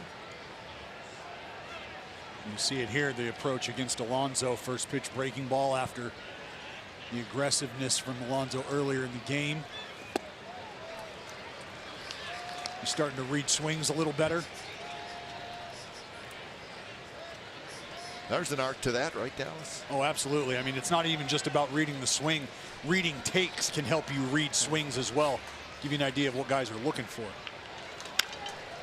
That is the bottom line. They will tell you. Oh, yeah. That's right. The defense, don't give them what they're looking for. And the defense will tell the hitter what you're trying to do. And good pitchers. And you know, I looked at the strikeout of Encarnacion last inning. He was looking fastball, but you know, you want as a pitcher to have confidence in your catcher. He puts down a sign. You're saying he believes I can throw this slider 3-2. I'm going to do it. Drill to right. Canna turns around. He's going to play it off the base of the wall. It's going to be another double for the Indians. It is double number 6. And this one is a leadoff double. Look at Yonder Alonso. Seems like somebody who's got timing down right now, especially against Montas. He's seen some things he likes. He's been aggressive early in the count here. And this is just a good piece of hitting from Yonder Alonso. You talk about pitchers reading swings. I feel like Yonder Alonso has done a good job of going up to the plate with a game plan, looking for a pitch, and when he gets it, he hasn't missed. And if that ball hits on the wall at all, comes back, it's a single. Yep. Chisenhall bunts. Lowry has it. His throw to first. So Chisenhall did exactly what you're supposed to do. In that situation, you'd like for the third baseman to field the bunt, and he laid it out there nicely. So Petit starting to warm up. But in a case you say, well, why is he sacrificing? Well, he just didn't feel like he could pull the ball against a right-hander. And remember, he struck out in his first at bat. He did double in his second, but you know, insurance run is huge. Got 2 guys in the bottom of the order to try to drive him in. It's a question of who the A's want to pitch to, which it's really up to them. So infield in, here's Gomes. Gomes lifts one toward right, and it's going to be into the seats. That ball looked like it got pushed into the seats. It ends up ricocheting all the way back out toward Chad Pinder, the second baseman. I'd like to be inside the brain, the mind of Mark Canha. I'm running for the ball. What do I do? That's right. We talked about it. Yeah, I know. Just talked about it yesterday. And you know, what you do is you catch the ball. Still just the 6th inning. But I mean, you can imagine you're running and you're going, what do I do? What am I supposed to do here? Don't have much time to decide. And now the count 0-2. That fastball running in on Gomes, and he just could not get to it. Remember his last at bat, he took the swing, that half swing, and a pitch down low, and this one running in. So maybe he has no idea what Montas and Lucroy trying to do, much less for the umpires. He got to call the strikes because he's been back there receiving some of the pitches that have been close. Swing and a miss. He struck him out. Foul tip, and then just enough to have Lucroy be able to hang on. Again, reading that swing. You read that swing on the fastball prior from Montas. Lucroy says, you know what, let's go back in there. No chance he can beat us to that spot with his velocity. You go ahead and spot up, and we got this one taken care of. And that's exactly what Montas does. Execute the heater on the inside part of the plate. Thanks for coming out. So 2 away, and now Montas has to get Kipnis. Kipnis is 0 for 2 today. Well, you know, you think of his last at bat, he had a runner at second, Chisenhall, and he pitched to him, and after the strikeout to Gomes, just like this inning. And Kipnis ended up hitting the ball to right field, but they do have the option with first base open. And Rajay Davis, a right-handed batter, he is tough because of his speed. Kipnis, though, is a good hitter.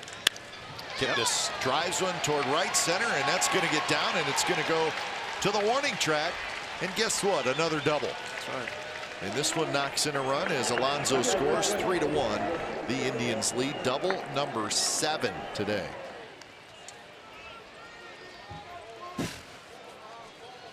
Well, Bob Melvin immediately out of the dugout. 3 2-out hits to drive in all 3 runs. And doubles, like you said. So when it's time for change, think Speedy Oil Change and Auto Service, your trusted oil change, tune-up, and brake experts.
Brought to you by Cresco, your #1 choice for tool and equipment rental with 19 stores to serve you in Northern California. We're just going to keep looking at these signs. Why not? Is that Mike Gallego right there turning the double play? Probably. Gags. Rajay Davis pops the first one back. So 3-1.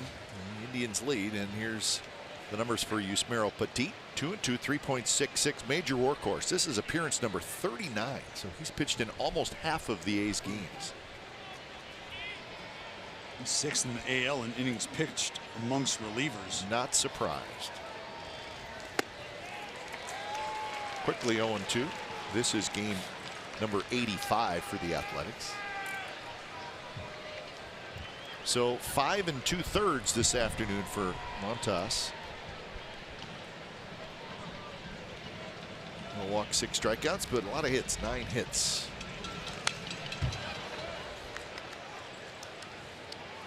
Yeah, maybe I think of a couple of times a walk wouldn't have been that bad. Like this inning. about 45 seconds ago. And when you think about it, the 7 doubles for him to get out of there, only 3 earned runs attached to that. Not terrible. Yeah, it's not terrible. And just some good pitches, or sometimes pointing to your head and saying, think. Rajay Davis did not go.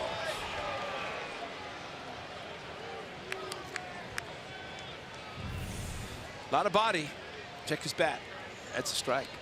Top hit of the bat went forward just enough that he brought it back quickly. I think it's so quickly that Bill Welke couldn't see it.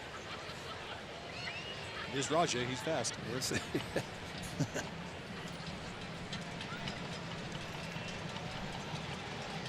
Well, when he got hit and did a backflip, it's a plate when he got hit. Did that fast too. Yeah, right.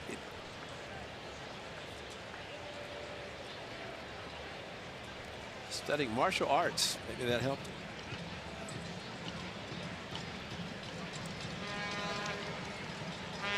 Petit now steps off and wants to go through the signs again with Lucroy.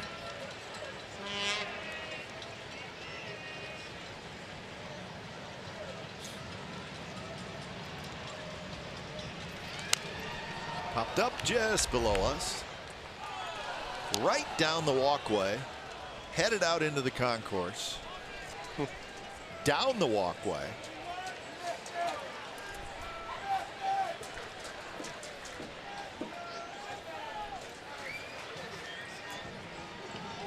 Somebody's going to emerge from that walkway with the baseball.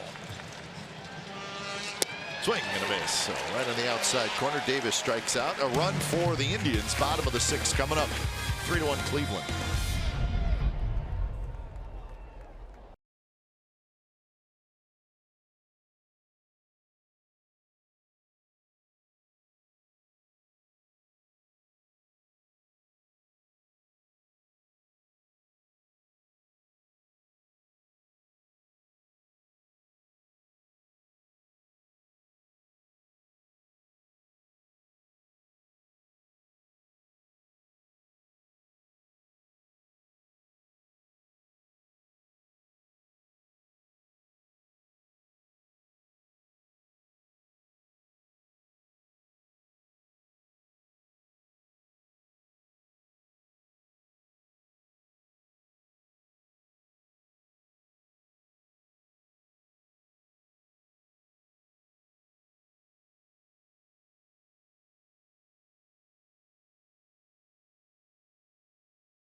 The Giants make their way to the Coliseum to open the Bay Bridge Series presented by CLE AT Sciences. That's starting July the 20th. The entire weekend is packed with giveaways, promotions, including 80s fireworks on Friday, 89 World Series champion team reunion on Saturday, and Ricky Henderson bobble legs, not bobblehead, bobble legs. Giveaway on Sunday. Tickets are moving like Ricky himself fast. Grab yours at athletics.com/battle. Time to defend the Bay. Should be a lot of fun. 6 consecutive against the Cross Bay rivals, including the 4 in between with no baseball at all. Midsummer Classic.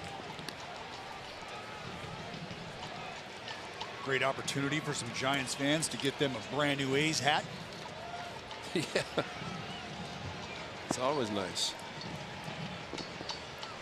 Pitch to Lowry is up and away.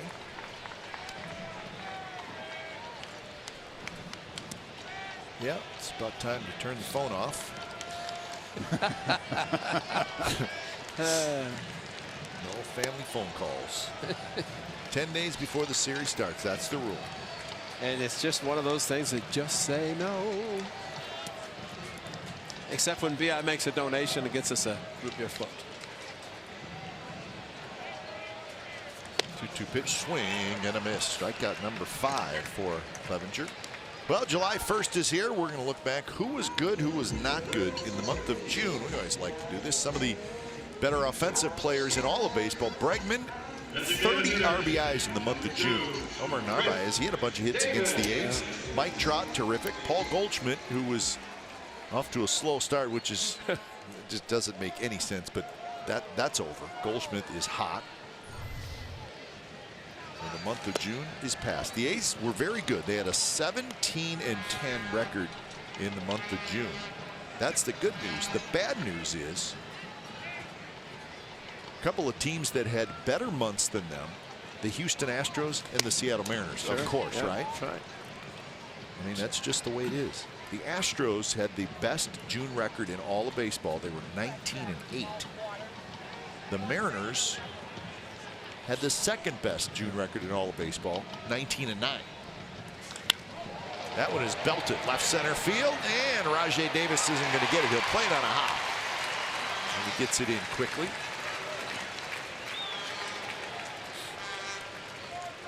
So a 1-out single. So best winning percentages in the month of June. That's American League. So Astros, Mariners, then the Yankees were terrific, 18-9. The A's 17-10, and the Red Sox 17-10. Diamondbacks in the National League were 19-9. Giants had a good month. They were 18-10 to get themselves back in it. So when the A's and Giants do play right before the All-Star break, it'll be two teams in contention, which makes it a little more spicy.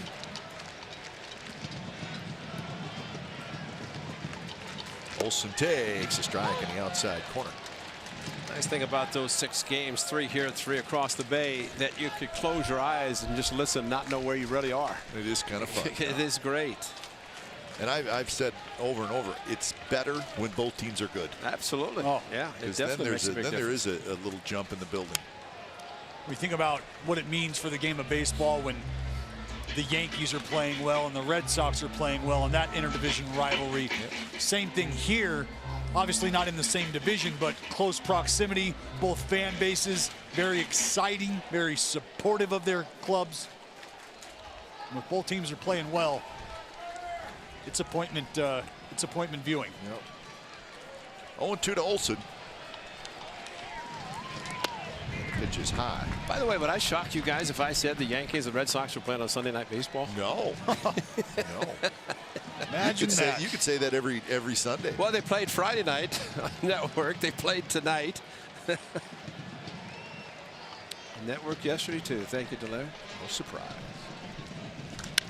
Olsen, he hits one deep, left center field. Davis near the wall, and he runs it down. Olsen between first and second, looking out toward left center field. He can't believe it.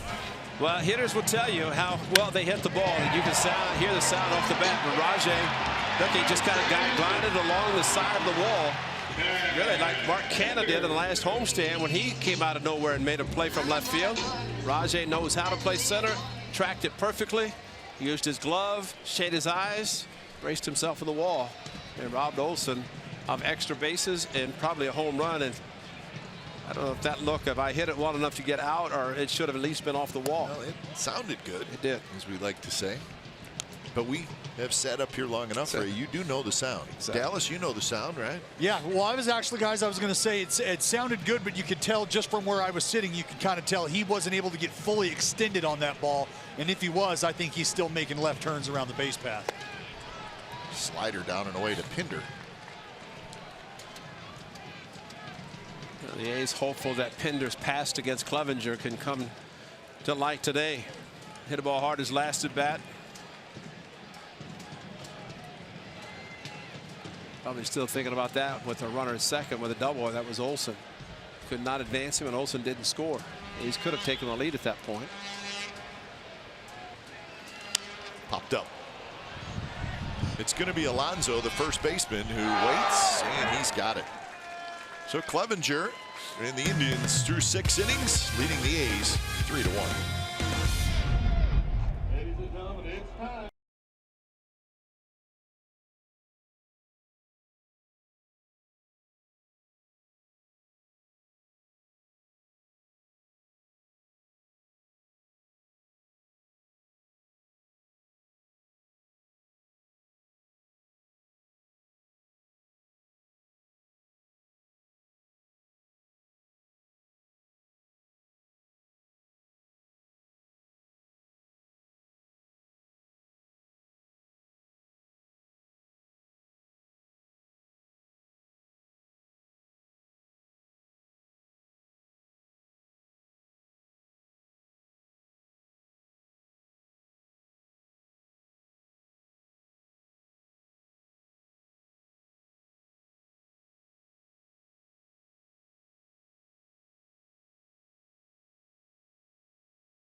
brought to you by the Chrysler Pacifica Hybrid, America's first hybrid minivan.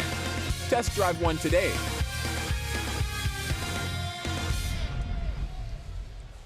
Seventh inning here at the Coliseum. So it's 3-1. It'll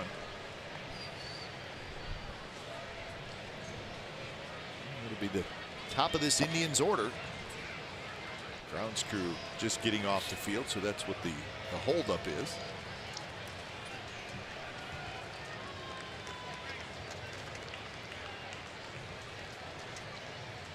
Lindor, well, he's done his thing today. 2 for 3, 2 doubles, and a run scored.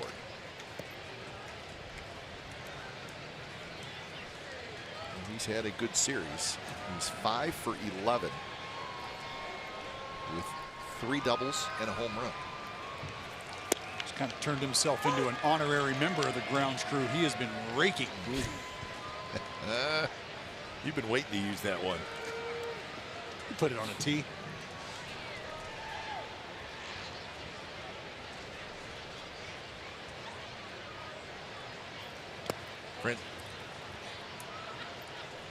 Multi-hit games this year. Lindor now has 33 behind Mean Gene, the hit machine. I threw Mean in there just to 35 for Segura. Mariners are winning 1-0 in the 8th inning over the Royals. That one is belted to right field, and it is gone. 4-1 Indians. Home run number 21 for Francisco Lindor. I think he struck out his first at bat today. Made him mad. Yeah.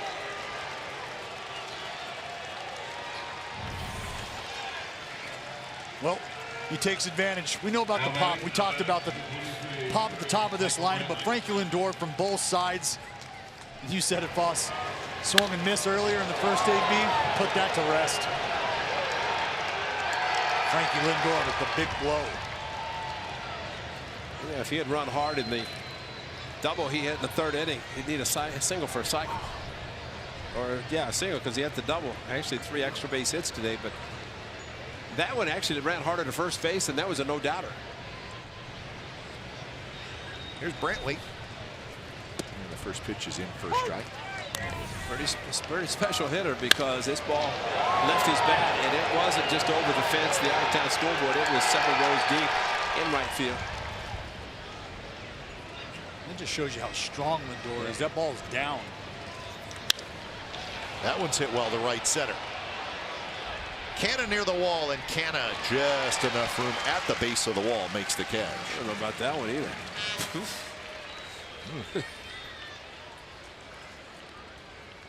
Wow. So Brantley 1 for 4. Number 11, Jose Ramirez. Let's take a look at our friend StatCast here. Exit velo, 108 off the bat. 26-degree launch angle right in the middle of that sweet spot, and 416 feet away from home plate for Francisco Lindor.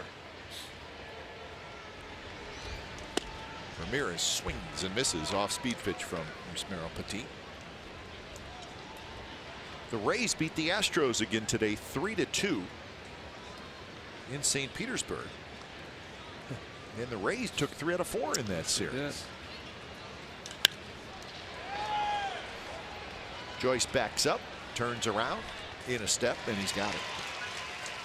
So 2 away. Well, the Astros will be off tomorrow. They will be at Texas. Take on the Rangers Tuesday and Wednesday, and then they will head home and they will finish the first half of the season with an 11-game homestand. That homestand will include 4 against the Athletics.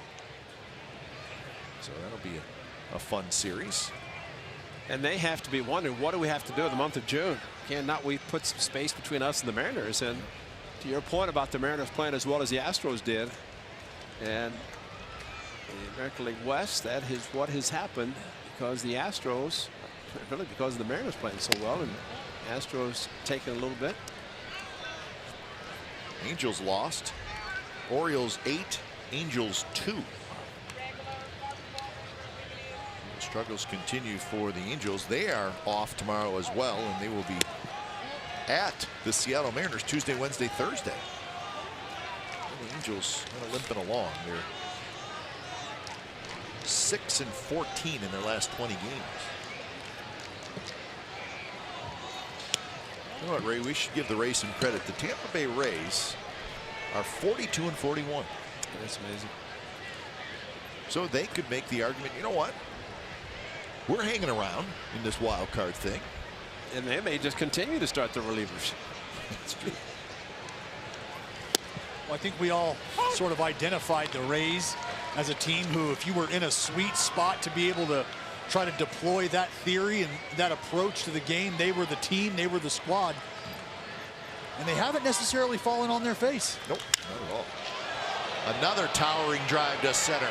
Fowler back. Fowler is going to watch this one go. 5-1 Indians.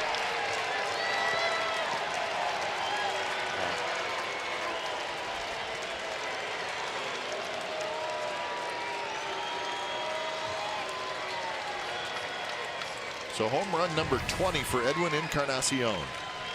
This sounded great, didn't it? Yes, it did. And it went far. Only Encarnacion's base hit to right field in the first inning. The only non-extra base hit. So what a save of the day. Right, 7 doubles, 2 homers, right?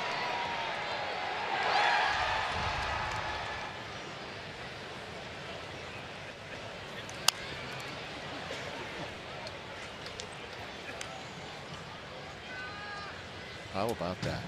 That's in all of the big leagues since 2012. All of the big leagues. Edwin Encarnacion has the most home runs and the most RBIs. You think the Blue Jays don't miss him? Wow. He departed in a free agent contract. It probably was not as big as Bendy thought it was going to be. They got a 3-year, $60 million deal with a club option for 2020. And this is the second year of that 3-year deal. He's scary. And I think initially there might have been some questions, not many, just about the change of scenery and the change of lineup, maybe lack of the protection he was experiencing in Toronto with Joe Batts and the rest of the gang. And he has been the guy here for the Indians. And obviously the emergence of Jose Ramirez has helped a lot. Yonder Alonso as well. Edwin Encarnacion has absolutely entrenched himself in the heart of this lineup. Yonder Alonso is 2 for 3 today. Single and a double.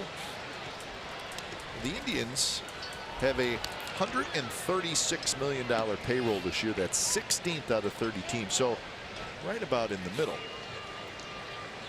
But their payroll has gone up a lot. In 2016 it was $74 million. Last year 115 million. This year 136. So that is a significant increase. So they went to the World Series in 2016 with a $74 million payroll, which at that time was 27th in the league. And they went to Game 7 of the World Series.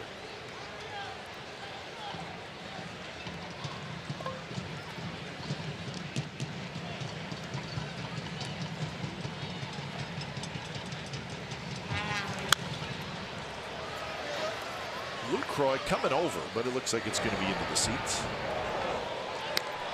Takes a nice bounce for that gentleman who stood up, said, I got it.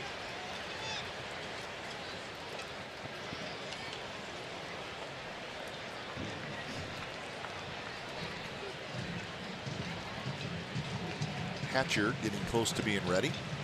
The Indians bullpen is quiet.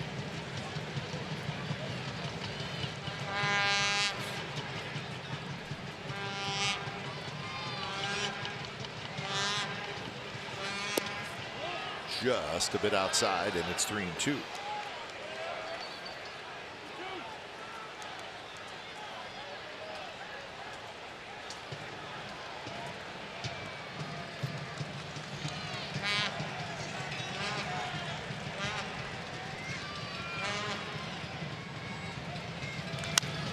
If Yan Gomes, the catcher who has his helmet and his bat, at one time you could go to the on deck circle with your shin guards on. I was just going to ask you that. I remember, like, In the 70s, catchers would stand in the on-deck circle with their shin guards up. Exactly. Now you can't.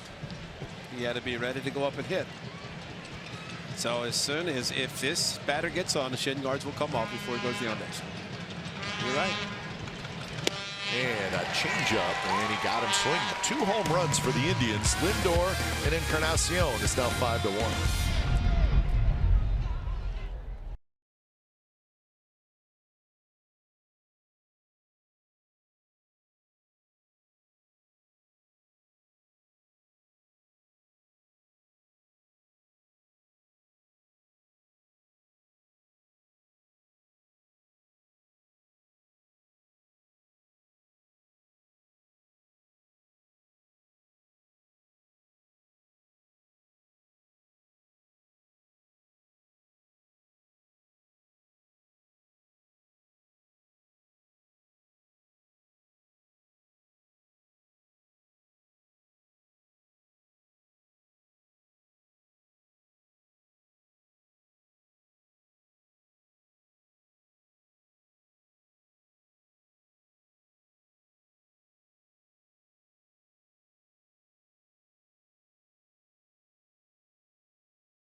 It's double number 1. That would be Brantley.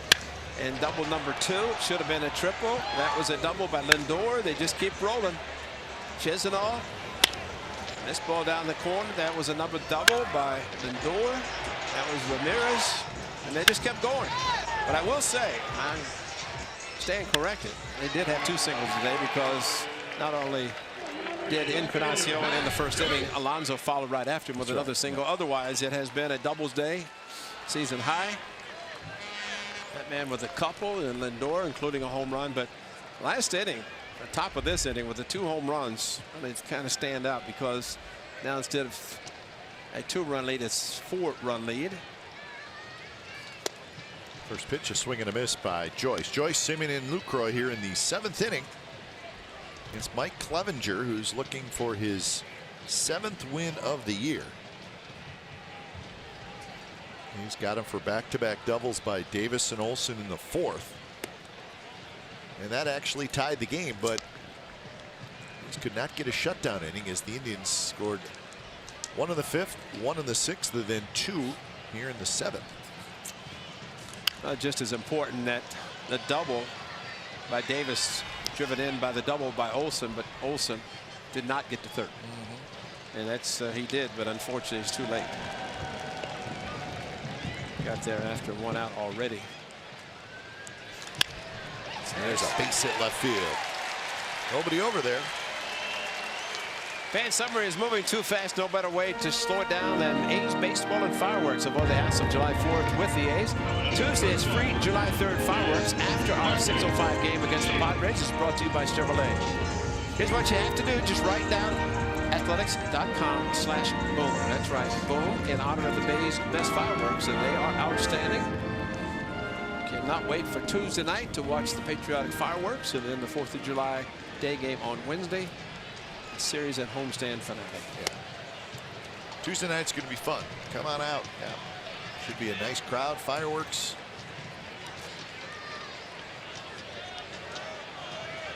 A little day baseball on Wednesday if you like that. And then the A's will be on the road through the All-Star break. Yep.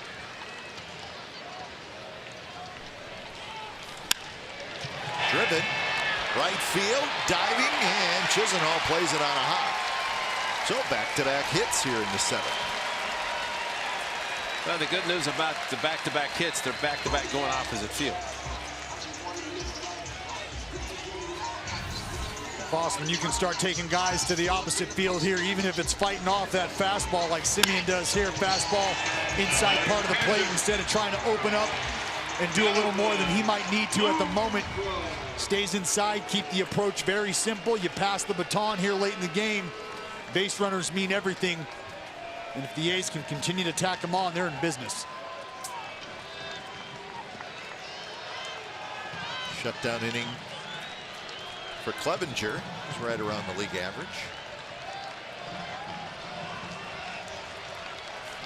First pitch is in for a strike. And what Chisenhall did on the base hit by Simeon, if you eliminate the 2 home runs in this inning, make it a 2-run game, Chisenhall's job of catching the ball, diving for it unnecessarily, really didn't have a chance to catch it, although he did catch one earlier in the game.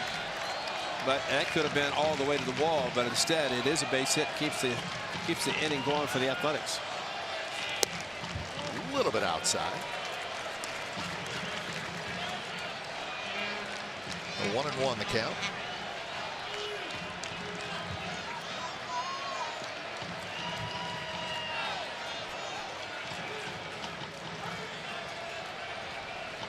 Joyce at second, Simeon at first. Foul back. Oh, kind of spun right on the inside part of the plate.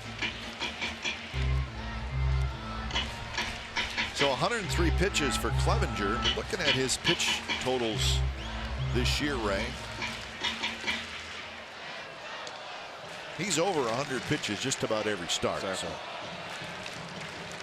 he's throwing as many as 116. He's throwing 115. So he's become a bit of a workhorse for the Indians. They've needed him with the injuries to their rotation.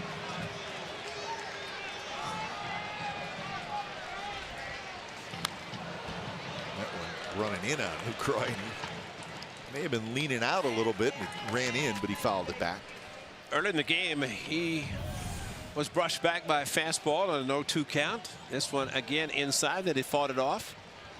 But it's count with 3 times in this series that, remember yesterday he didn't play, so Friday night a couple of times for Bauer.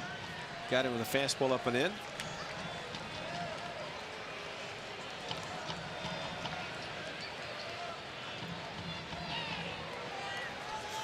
One-two pitch, curveball rolled past Fowler into the on-deck circle.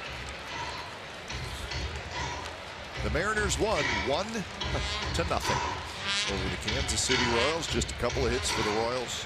Paxton went 8 innings, struck out 11.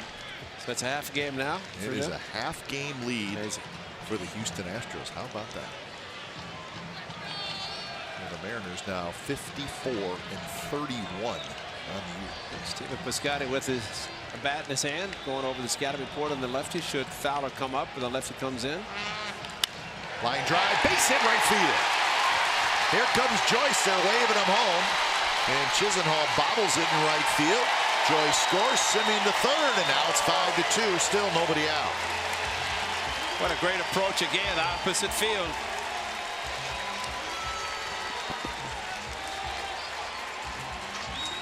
Terry Francona is going to the pen.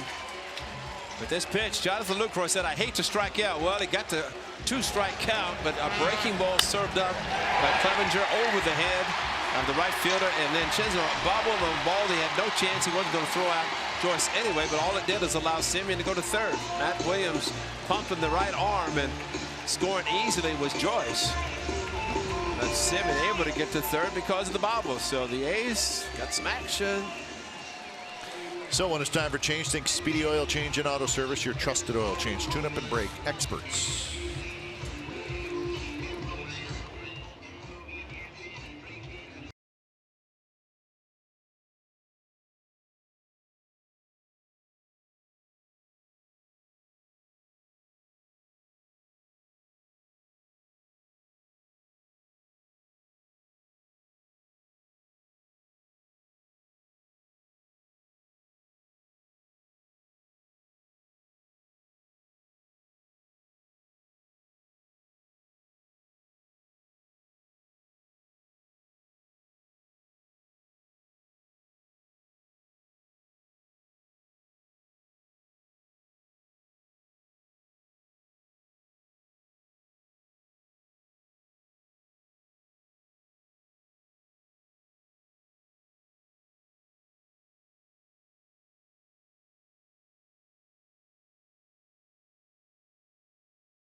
and get live stats on your TV. Change the way you experience TV with Xfinity X1. So Clevenger is out after 6+ innings. He gave up 3 consecutive hits here in the 7th.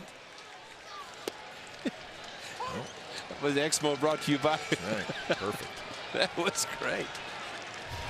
So here's the veteran Mark Zebczynski, just brought up by the Indians. He was with the Mariners, let go by the Mariners, and Indians grabbed him.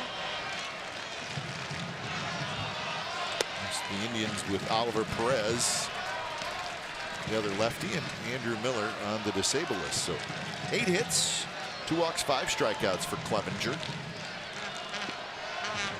So he can only win this game. He can't lose it. Could get a no decision. Swing and a miss. But if it's anything with the Indians like it was with the Mariners for Zebczynski, he'll face this batter and be gone. I mean, he'd go 1/3 of an inning and that would be it. And Terry Francona knew that Piscotty was on the bench, was probably going to pinch hit for Fowler. So Zebczynski, who just threw a pretty good changeup, which he has a good one. Piscotty trying to keep it going as a pinch hitter this time. And he chased. Well, Piscotty could not lay off that pitch, working its way away from him. And Ray, you are right on target. Tried to do it flat-footed, but that ball just kept running. So pitching change. We'll be back.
Of the Oakland Athletics and may not be reproduced or retransmitted in any form, and the accounts and descriptions of this game may not be disseminated without the express written consent of the Athletics Investment Group, LLC. He's making some noise, 5-2. He's ready. Let's give him our socks. 4th of July holiday upon us.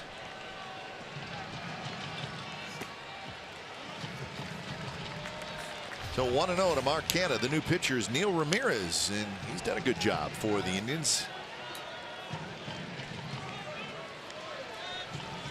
Started out the season in the minor leagues, was a non-roster invitee to spring training. Was pitching well down in AAA, and Indians need him. 95 with some sinking action, and the count 2-0 to Mark Canha. 1st and 3rd, a run in here for the A's. Oliver Perez, the lefty, is warming up.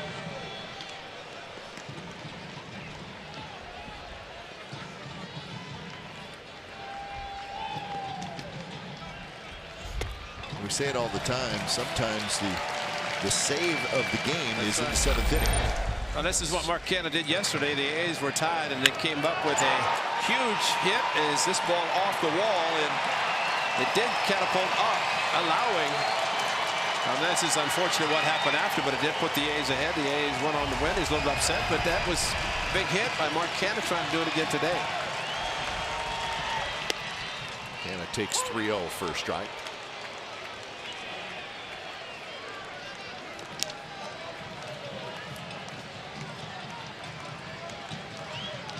Lowry will be next.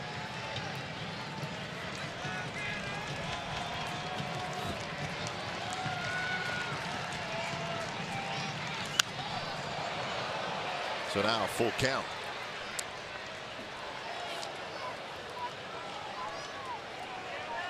Well, it's nice to know if a pitcher comes in, he's got two pitches, fastball and slider. Fastball is good velocity, like you mentioned.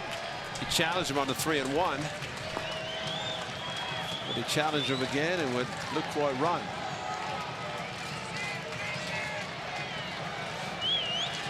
He shook off to go to the slider. Grounded. Ramirez has it out at second. Throw to first. Not in time. Run comes in to score. That's Simeon, and it's 5-3.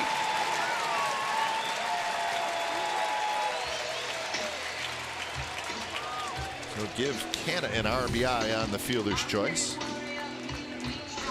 Does he come off? Watch the left foot. Stayed on it. And I'm sure Adam Roden was all over it. Straight in. As that is a run. It was a slider. Good contact that leads to make contact, allow a run to score. Can Jed do it again? Jed has been, this is only 7th inning, and say only, A's have taken the 2 runs they gave up in the top of the inning and gotten them back. Swing and a miss by Lowry. Lowry has walked. The fly ball double play, and he has struck out. What a nice thing about Ken, he can run too. And he was flying down the line to avoid the double play. And granted, the way he swung at the sliders running out of the batter's box, but still able to avoid the double play, something the Indians were looking for. How about this?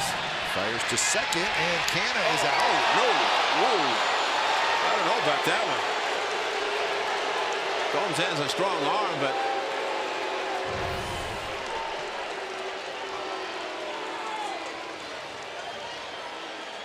oh, wow, I'd say that's got to be overturned. No, the A's are going to think about it, and they're going to have them take another look at it. That's a pretty good look right there. That last replay is a. Well, this one too. You know, if the left foot is over more, he would never have gotten to the bag, but did not. Looked like the palm of his hand. The finger's already over the bag with the palm getting it. Fans like what they're seeing on the A's vision. What I like is the fact that the Indians are going back to the field. Let's just hope the people in New York are thinking the same thing.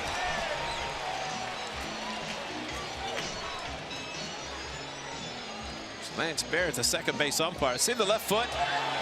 And boy, if you can straddle. Right here's the best look. That's a great look there. The tag. His hands are already clearly on the bag. Look like there. So we'll see what they're thinking in New York. Taking some wild, but the Indians players were in the dugout, and 3 of them walked back in the foul territory in front of the dugout. Let's just hope it's enough for the boys in New York to be able to overturn it and determine that he was safe with the out call being made initially. That's the only hurdle.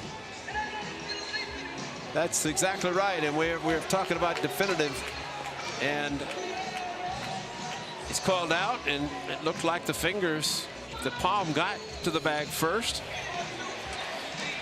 Again, the fans reacting. All that does is nothing. So the umpires with the headsets, it really does nothing because they are just waiting to hear back from New York. Mark Canna doing a good job going to the backside, outside back part of the bag.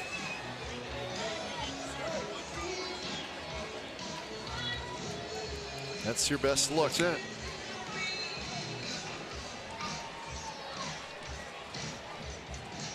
Wow, that's, I don't know about that.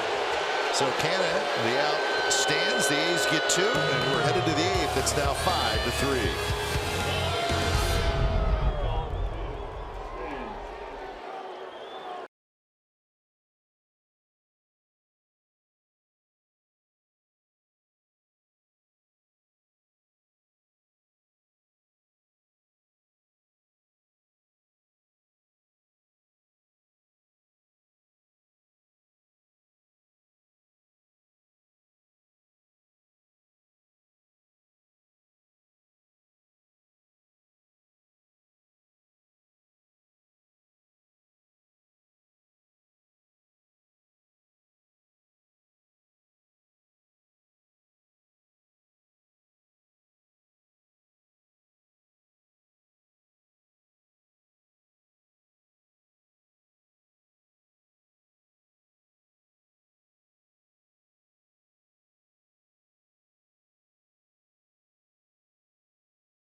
it's time for change. Think Speedy Oil Change and Auto Service, your trusted oil change tune-up and brake experts. As Chris Hatcher comes in, third pitcher in the ball game for the A's, and he'll face Chisenhall, Gomes, and Kipnis.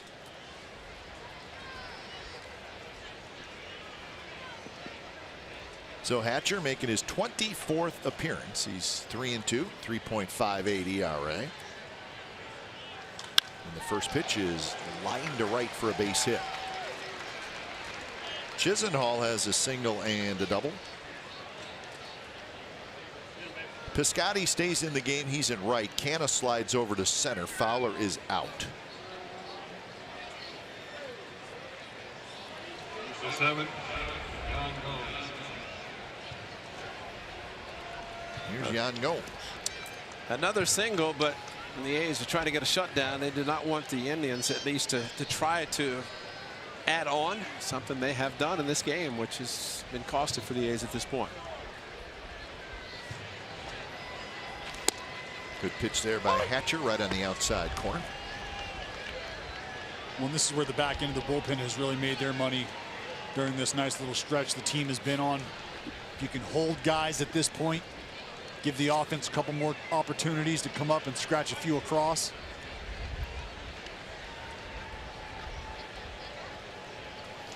This is also a day, if you're Bob Melvin, you can use all your relievers if you have to, because you have an off day tomorrow and you have an off day on Thursday. And for the most part, the A's bullpen pretty fresh anyways.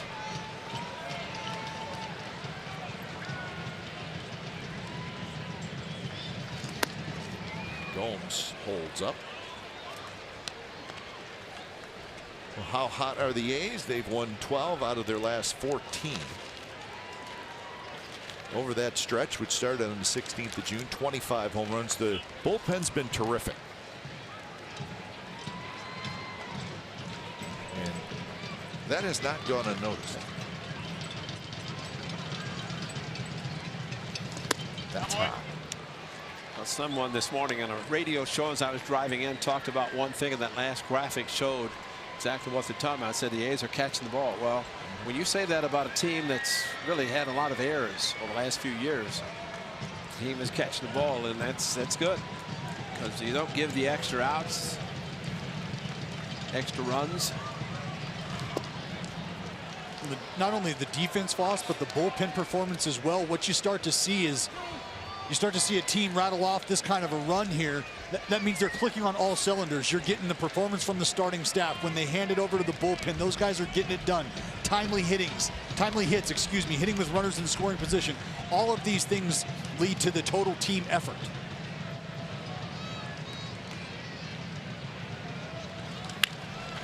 And there's a shot headed for the corner. Chisenhall headed for third. That will hold him there. Jan Gomes has a double, and the Indians coming right back. Second and third, nobody out. Up and out over the plate. Another double. Yeah. Well, they fell behind, actually got ahead 0-2 and then 3-2, and Now something batting, soft and number 22. bad location, hit hard down the left field line. But another double, 8 on the day. Now the infield has to play in. 8 doubles today. So that's tied with the Rockies for the most doubles in a game this year. No surprise that the Rockies are on that list.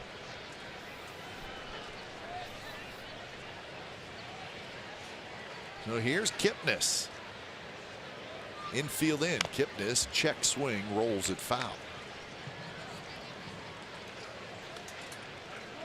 Kipnis is 1 for 3. He had an RBI double in the 6th inning.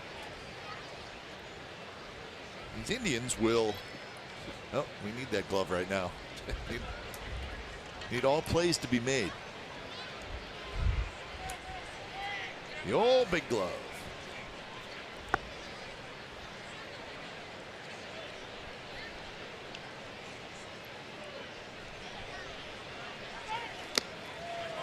And it hit Kipnis. He's holding his right fingers. It must have just got the fingertips. Check the hand. Yeah, it did. Caught the pinky. Got the right pinky. Only because it's over the edge of the knob of the bat. Otherwise, it's knob of the bat mostly, if not all.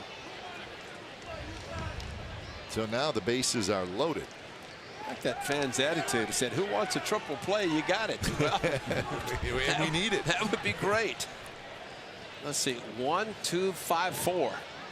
Sure. We're going to get a pinch hitter. It's going to be Tyler Naquin.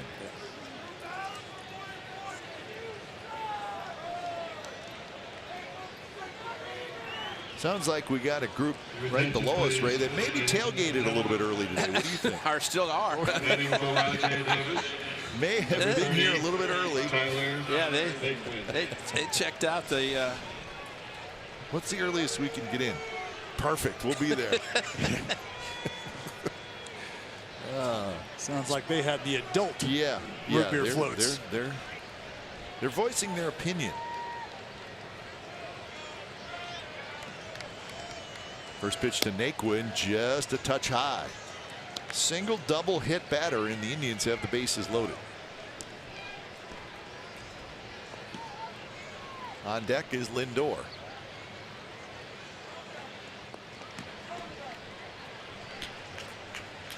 Need a protractor.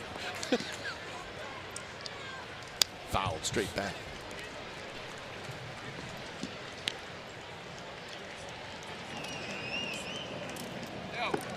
Josh Lucas, the sinker baller. He's instructed him, come backer, come home with the ball. Naquin, not much success with the bases loaded in his career. Chisenhall, Gomes, Kipnis the runners. 1-1 pitch is low.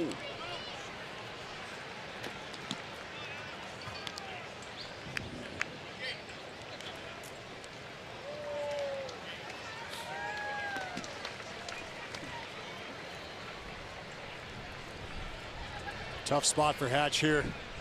Like to go with his strength, the ability to cut that baseball. If he can get it in on the hands of Naquin here, he might be able to get that comebacker we're hearing requested. And that's a flare to left that's going to fall for a hit. Chisenhall will score, so everybody moves up 90 feet, and that makes it 6-3. And now you have to face the top of the order. Well, it wasn't pretty, but if you're the hitter, you got to put it in play. Well, drawn in infield, at least they were halfway, but pitch was left up, and that's what has happened in this inning. They've received a lot of pitches up in the zone, and they have not missed them.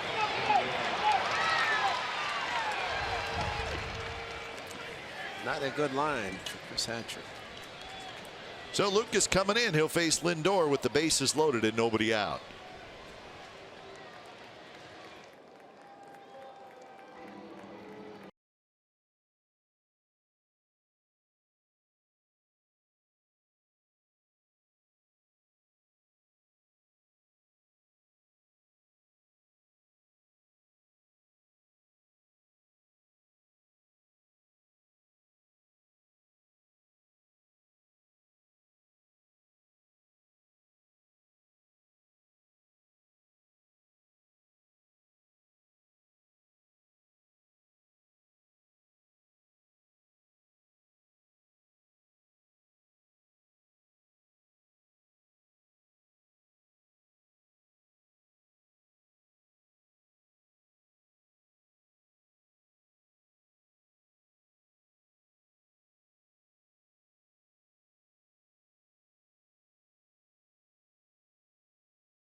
Park, 1651 Adeline Street in Oakland. Anyone can come play pickup style baseball alongside the A's Street team with A's goodies. Play ball presented by Sutter Health encourages the community to come together and celebrate the game of baseball. Learn more at athletics.com/community. She's concerned, and so are we. 6-3 Indians lead, and the bases are loaded for Lindor. Lindor is 3 for 4 with 2 doubles and a home run. So Josh Lucas has his hands full. See if he can work his way through this. Brantley to follow, and then Jose Ramirez. First pitch, Lindor thought about swinging, and he did. Thank you very much, says Tony Randazzo. When the slew of lefties coming up here is something for him to think about. 143 opponent's batting average against lefties. You can see here teasing Lindor. And he did go. I think it just draw on his experience in Toronto when he came in and really unannounced and barely showed up in time. And did a great job in Toronto.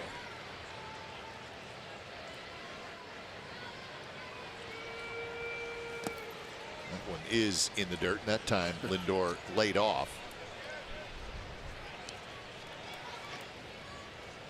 And Jonathan Lucroy just doing his job, blocking the ball that missed the location completely. Outside setup, had to reach back, backhand the ball.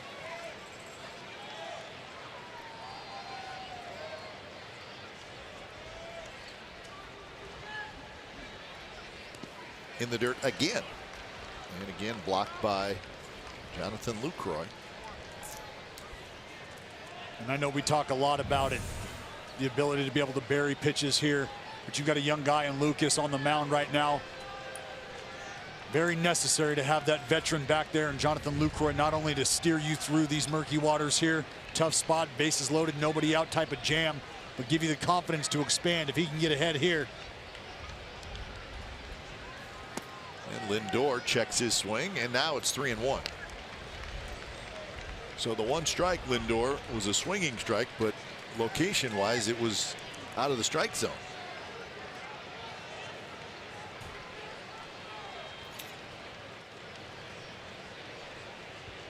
Three-one pitch, not close, and it's a bases loaded walk, and that makes it 7-3. Lindor gets another RBI. And after the A's made it a 2-run game, this is not exactly what they wanted. They wanted the bullpen to do the job to keep the zeros on the board, especially with the offense coming back the way it has been. I think these fans are a little disappointed, some of the ones that are very vocal, because they've seen some comebacks by the Athletics. And now also knowledgeable enough to see the bases loaded and nobody out. I hope somehow they can get back in the dugout. Strike to Brantley right down around the knees. Top of the 8th inning. Kipnis is now at third, Naquin at second, Lindor at first.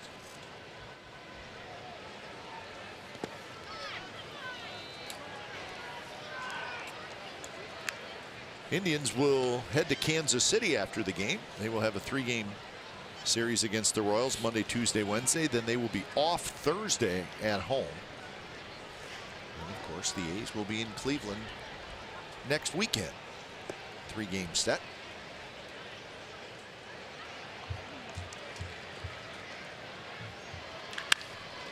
And that's under the glove of Olsen. In fact, he got a glove on it, slowed it down, and 2 runs are going to come in to score. Lindor's going to go to third.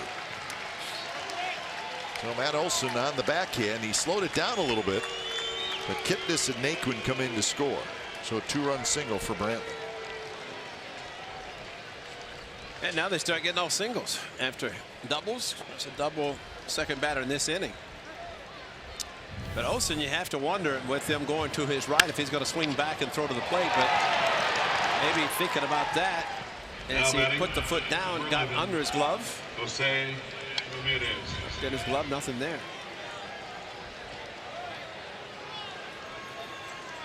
So 4 runs in.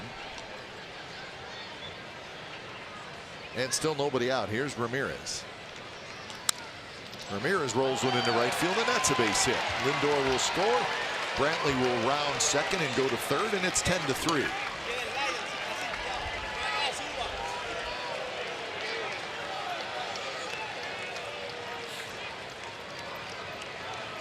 So 4 runs charged to Hatcher. He did not get anybody out.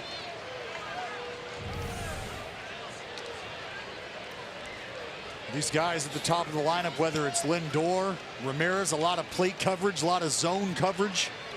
This ball down and out of the zone, but Ramirez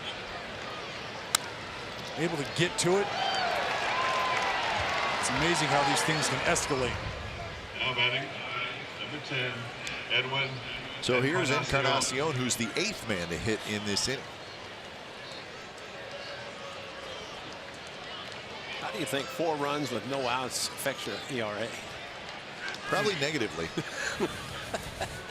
That's brilliant. Yeah, Chris Hatcher's, that's one of those outings where to kind of get it back to where it was, you probably need a month. Probably. 3 weeks. Yeah.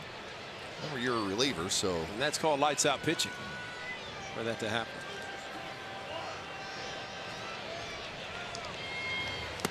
Outside. So 2-0 to Edwin Encarnacion.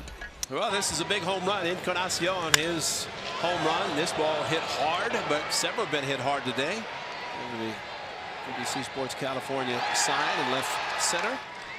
2 solo home runs in the inning off Petit that really made it a 5-run game. 4-run game, actually. And A's came back, made it a 2-run game again, but unfortunately in this inning, many have been added on for the Tribe.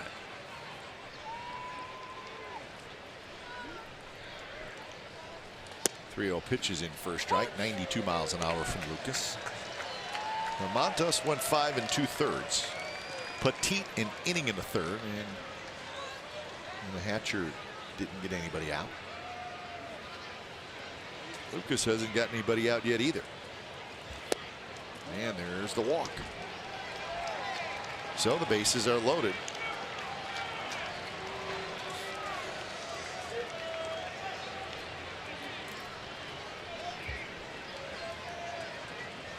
So that'll bring up Yonder Alonso. Now batting, number 17, Yonder. I think Josh Alonso. Lucas is going to have to wear this one for the A's. I think you're exactly right. I know you're exactly right. I think that's what Scott Emerson went out to tell him. He said, hey, nobody's going to get up, so it's all on you. It's not fun. It's not fun for the manager. It's not fun for the pitching coach. But it's just kind of the reality of where Josh Lucas is in the bullpen. And the score of the game. But as a pitcher, when you find yourself in this position, you have to dismiss all negative thought in your head. You have to dismiss the idea that you're pitching at a time where maybe you don't feel like you should be or you don't want to be. Nay. That all has to leave your mind, and you have a responsibility. You have a job, and that's to eat outs right now. Save the rest of what is left of the bullpen, regardless of the off day. You're the man right now to get these outs. And that one is hit to center. Canna back. Canna is going to play it off the top of the wall. 1 run's going to score, but you're going to have 2 guys at second base. So Alonso is going to have to scurry back to first, and he does. And he has a 400-foot single. So Brantley scores. Ramirez to third. Encarnacion kind of rounded second, and then he stopped. And Alonso caught it just in time, and he was able to get back to first. And there's nobody at first, so he was able to get back. And right there, it looked like he was going to catch it, but off the wall.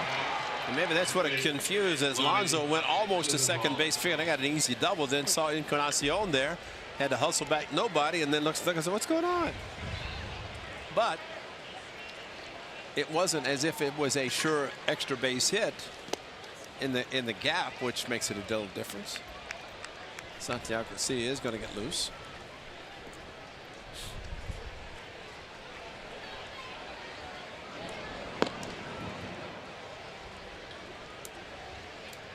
Chisenhall started this with a hit.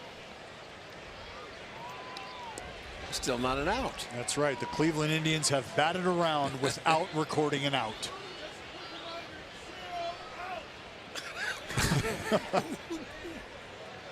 Just as a reminder. And that is fair. Headed into the left field corner. Ramirez scores. Encarnacion scores. Alonso to third. So that's a 2-run double for Lonnie Chisenhall.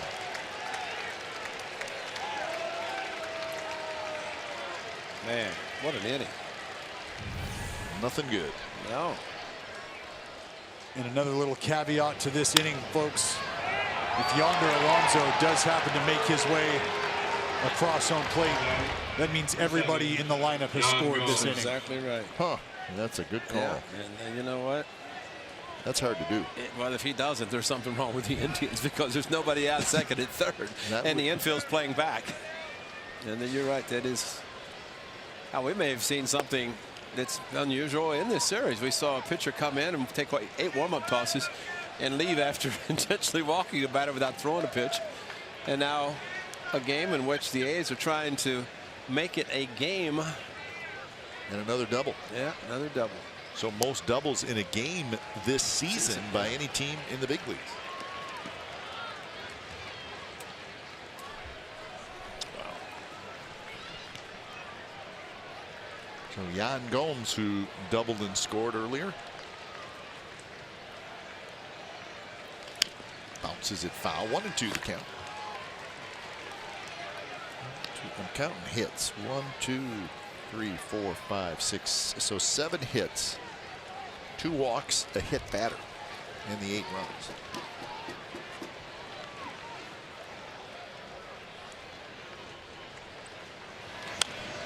Pop up. Gomes reaching for it. All the games are final in the American League, except of course the game tonight, which is the Red Sox at the Yankees.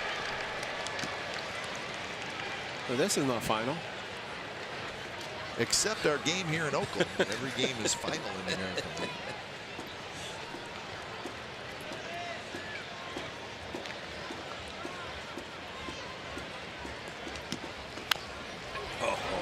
That's a big out. Listen to this crowd. It just fires to first, and that is the first out of the inning.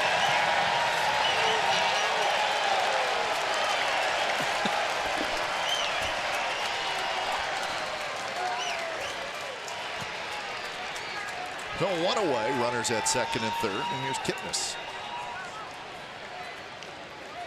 See, the infield back, and there's only one place you could hit a ball to not get a run batted in.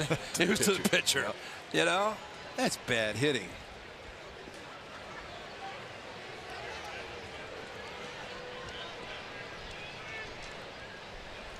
And a swing and a miss by Kipnis. A little high, 91 miles an hour.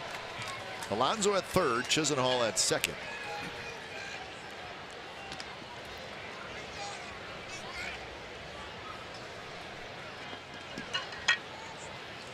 Not close. So 18 hits now for the Indians in this game. So 50th anniversary of the A's in Oakland. And they set a new record for the most doubles ever in a game. Coliseum. By an opponent. Yeah. It took them 50 years. It's not just an opponent, it's anybody, including the Athletics. Yeah, 50 times 81.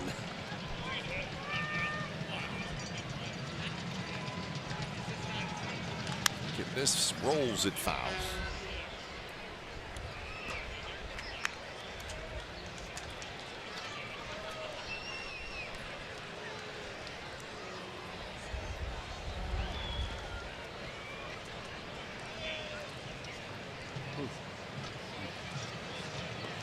This inning started with the A's trailing by 2.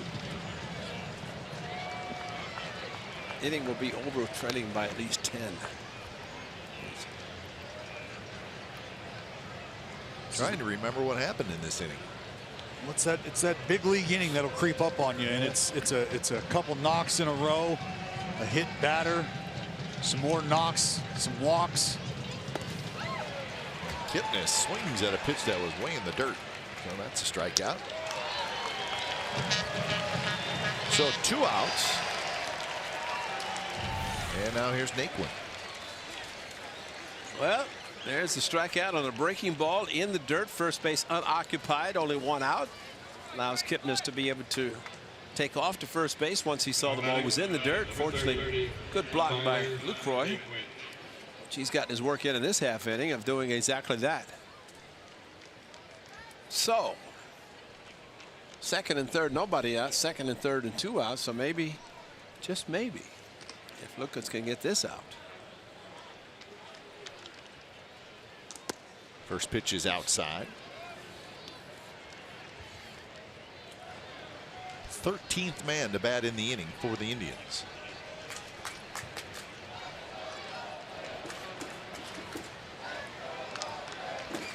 Outside.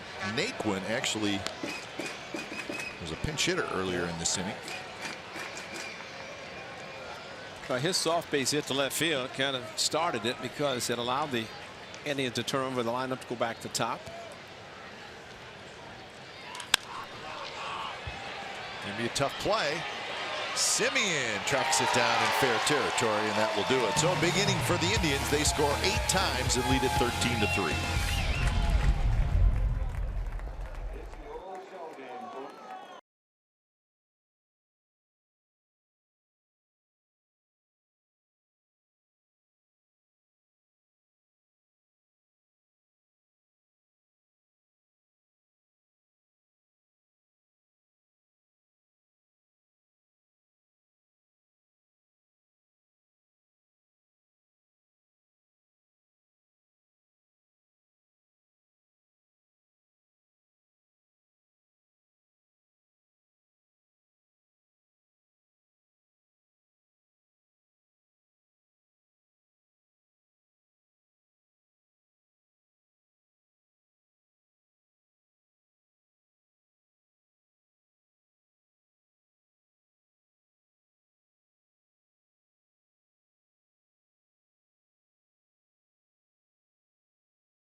Brought to you by Toyota. Designed for the grind that comes through every time. See your local Toyota dealer today. Toyota, let's go places. By Southwest Airlines. Low fares, no hidden fees. That's transparency. And by Xfinity. X1 will change the way you experience TV.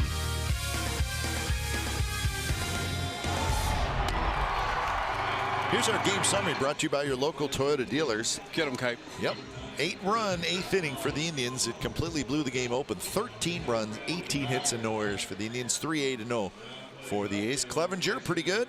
Frankie Montas, pretty good. But just too much Indians. They have 9 doubles today. 9 doubles and a couple of home runs. So, it'll be Zach McAllister, pitcher number 4 for the Indians. And when it's time for change, think Speedy Oil Change and Auto Service, your trusted oil change tune-up and brake expert. So McAllister faces the pinch hitter, Franklin Barreto. Barreto hitting for Lowry. And Lowry was batting when Canna was thrown out at second base. A controversial call.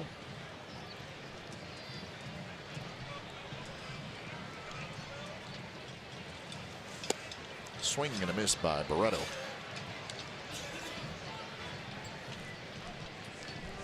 Brandon Geyer is now in left field. Tyler Naquin is in center. Eric Gonzalez takes over at second base for Kipnis.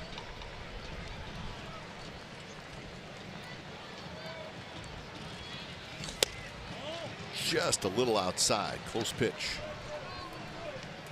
Barreto at 216.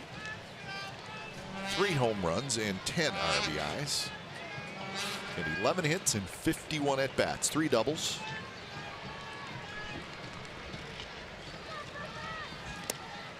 Barreto has walked once.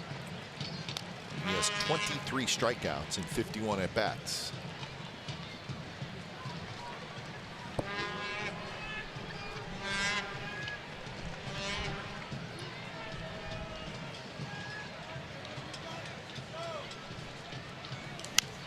Pop-up foul. Chris Davis will be next, and then Olson here in the bottom of the 8th inning. The Astros lost, the Mariners won, the Angels lost, and the Rangers lost. So the Astros lead over the Mariners is a half a game in the AL West.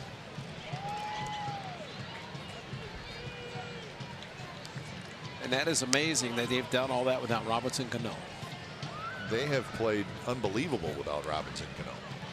I think it just shows you too in baseball, it's very hard for one player to carry a team. It's not the way it works in baseball. One guy is only going to bat 4 or 5 times in a game. When you think about the success that the A's have had, the run they've been on, and that's minus the man at the hot corner, Matt Chapman. And it's also coming at a time when Chris Davis has not hit any home runs. Still had a handful of big hits, but not any home runs.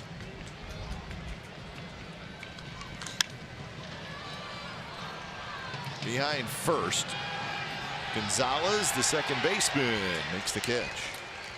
And we talked about Jed Lowry's success in the second half of June. Just the opposite, Chris Davis. His last home run was the 14th of June. He's not hit a home run in the second half of June.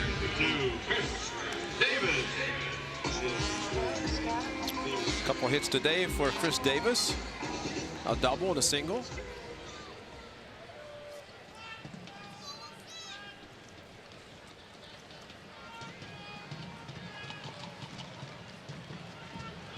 First pitch to Davis. Foul back. It was a hanger from McAllister. Looks like Casillas is going to pitch the 9th inning, and talk about a role reversal. Yesterday came in with a 5-run lead. He's going to come in today with at least a 10-run deficit. But for him, after what happened yesterday, being taken out, and Trevino came in getting the double play to end the game. Ramirez ranging to his left. And he throws out Chris Davis. So 2 away here in the bottom of the 8th inning. Davis now 2 for 4 as he heads back to the dugout.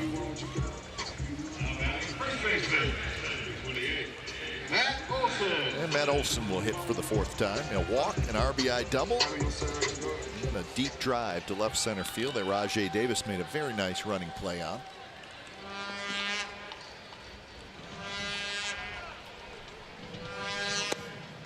Full shift for Olson. Ramirez, the third baseman, playing the shortstop spot.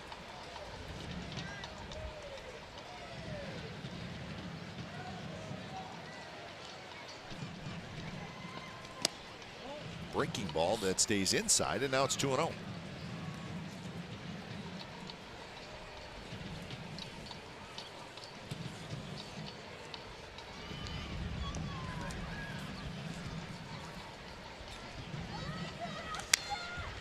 Crowd this afternoon, 16,164. A nice breezy day here at the Coliseum. Day off tomorrow, and then a big night on Tuesday night with the San Diego Padres in town. Chris Bassett against Clayton Richard. Fireworks after the game. And that one is right at Geyer, and that will do it. So the A's go quietly in the 9th inning coming up.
driving a lot today, and that is Francisco Lindor. That was a double, and then looked like the strikeout made him upset because then he doubled again, and then he went homer. And in the same inning, he would have a bases loaded walk. So good day for Francisco Lindor. Yes. Santiago Casilla in the game. And the first pitch to Lindor is low. So Santiago Casilla comes in. He struggled in yesterday's game. ERA right at 3. His 23rd appearance.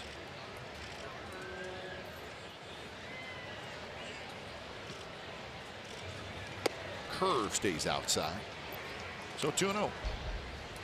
Pinder is now at 3rd, and Franklin Barreto stays in the game at 2nd. Barreto pinch hit for Lowry in the bottom of the 8th inning. Well, with the Minnesota Twins losing today, again, Twins continue to struggle, and the Indians with a 13-3 lead here. Well, it's an 8.5 game lead for Cleveland right now. If they win, it'll be 9.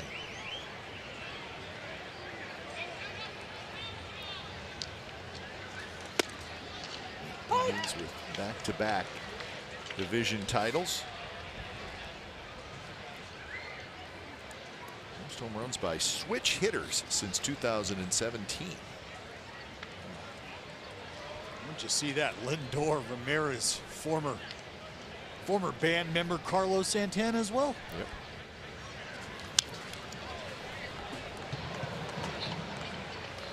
Carlos Santana had a lot of good years with the Indians. Now, of course, with the Phillies, and doing pretty good things for a good young Phillies team. And as we talked the other night, Yonder Alonso at 16 versus 60. So a savings of 34 maybe. Absolutely. You know, this morning, again, listening on the way in, how clubs are concerned about the luxury tax. It's a $190 million payroll. If you go over it, you have to suffer the percentage. But you're talking about teams, like you said, at the $74 million, 16 season.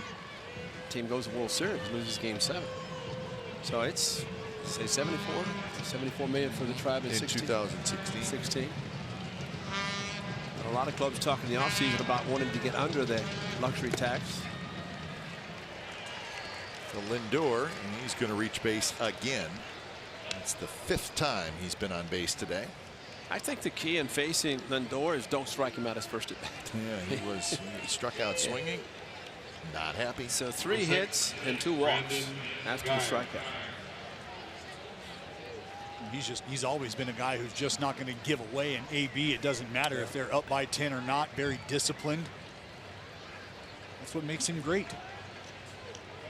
So here's Brandon Guyer, his first at bat.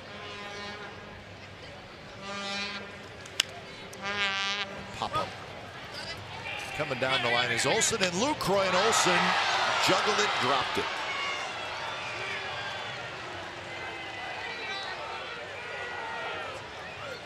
It's going to be an E3, and Olsen should have just let Lucroy catch it because it was only about 10 feet from him. But you know, first and third baseman, we always talk. They feel they have a better look at it. I got it. And I think 2 guys were both saying, I got it. And one goes down. Lucroy smart. Ball hit in the heel of the glove as Ole was running in. He said, I got it, and just could not get in the pocket. So indeed an error. It's the A's first error in this series. They're 56th there on the year. That's the 3rd most in the American League.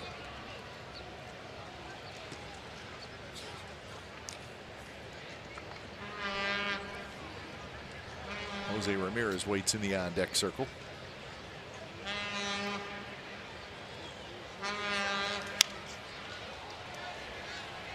Okay, Olsen has played outstanding defense, which, I mean, that was an unusual, tough error just because of how far he had to run. And remember, he's not holding the runner, so it was even longer run for him. With a 10-run deficit, don't expect him to be running, and you know, in hindsight, considering the ball was so close to the catcher, let it go.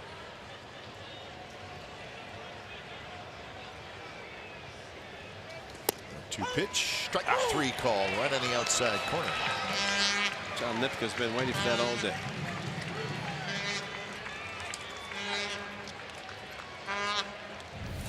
One away. Watch the things. Oh, the elbow to the face. No. And an elbow to the concrete. And the gentleman said, "Hey, sorry, man, you all right?" Trainer. Medic.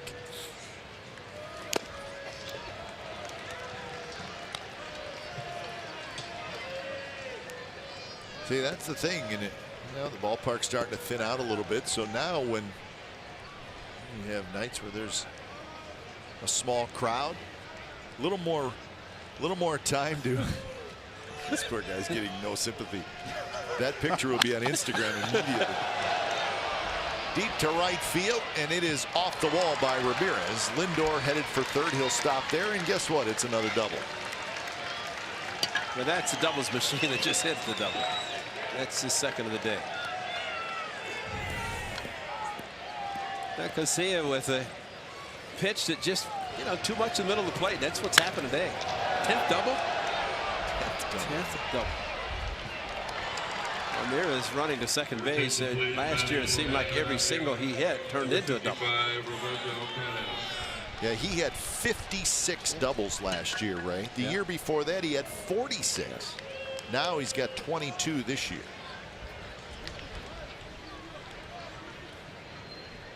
Yeah, I thought when the guy put the napkin up to his nose, he brought the baseball. You don't put blood on the ball, Just suffer with it on your nose. I mean, that's a bad catch.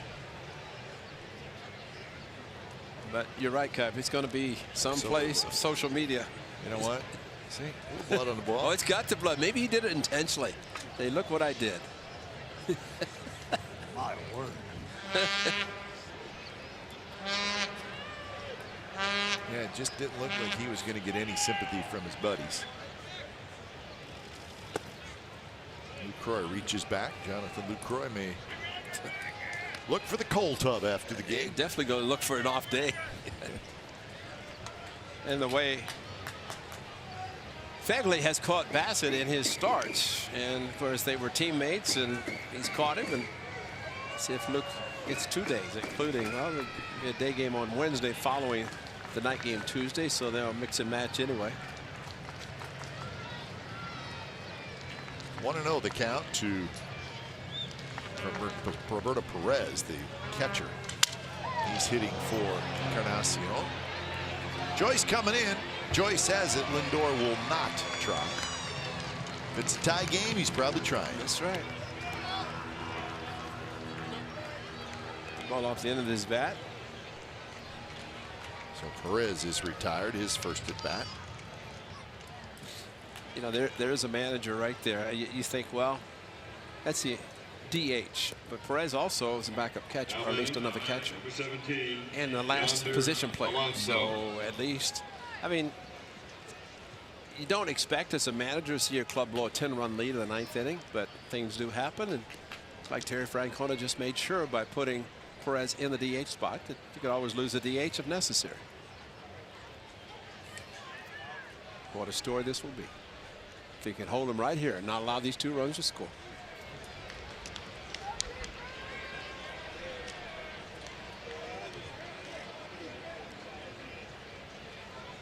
I'm pretty sure that Jose Ramirez isn't going anywhere because there's a runner at third.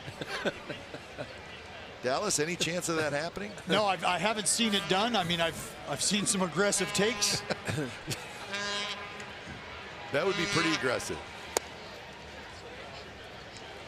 Meanwhile, the runs might score if Jonathan Lucroy is not saving some of these that look like they're heading to the backstop. Yeah, we can't lose count. He has saved a bunch today. We got 5 with the runner at third base.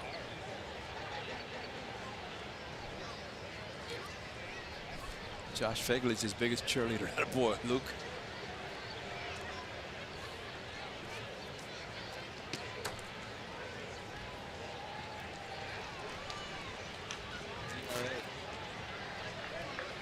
Alexander Alonso today. 3 for 5. 2 singles, a double, an RBI, and a run score. Toward left, and that's going to be a hit, and that's going to be another double. It's going to knock home a pair. So what a day for the Cleveland Indians. 15-3, and they have 11 doubles.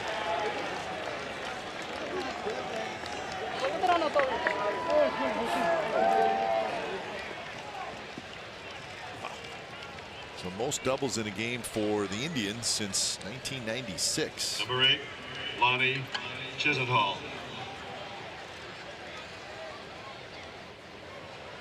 So here's Chisenhall.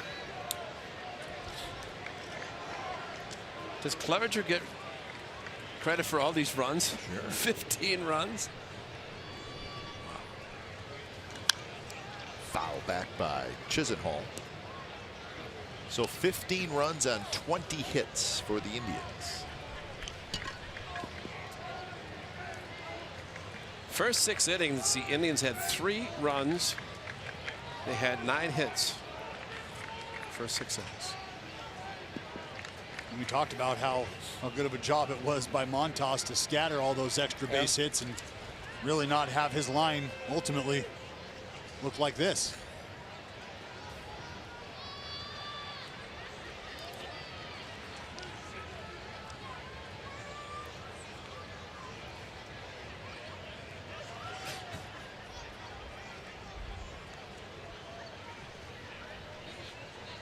Chisenhall 2 for 4. And he got one to hit there. It was up. You know what would be good in a situation like this? If runner at second and shaking signs, catcher just say, throw whatever you want. Just throw it. I'm not going to give you a sign. Just throw it. I think that's one of the better ideas you've had in a long time, Ray. You know? Or tell the hitter what's coming. Well, not close. Foss, if we're being honest, at this point, the odds of the baseball making it all the way to the catcher aren't very good. The 1-2 to Lonnie Chisenhall. I mean, in reality, in this state of the game, one sign, no matter who's on base. Absolutely. Just give one sign, and if they're gonna relay the signs. Garcia grabs that one on a nice play, underhands to first. And the Indians are done in the 9th. They get a couple, so bottom of the 9th coming up. 15-3 Cleveland.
Baseball and fireworks. Avoid the hassle of July 4th with the A's. Tuesday, free July 3rd fireworks after our 6:05 game against the Padres.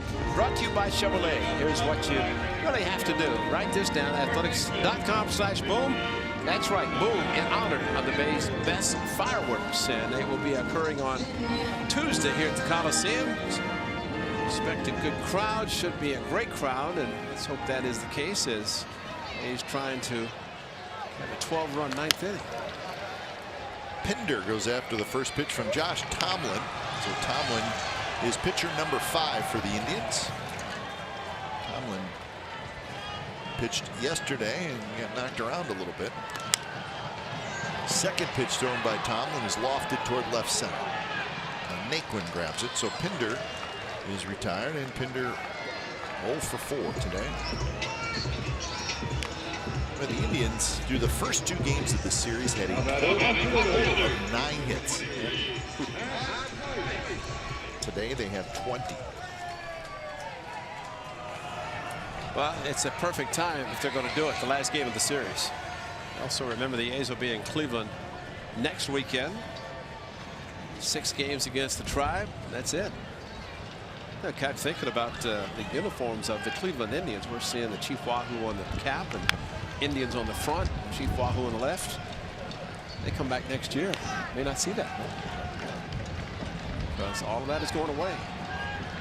Well, we try to tell DiBiasio, one of the vice presidents for the Indians, who've known forever, you just got to bring back the red ones that you guys wore in 1975 and 76. Tremendous uniform. Loved them. Loved them. Oh, with the crooked C? Yeah. Come on.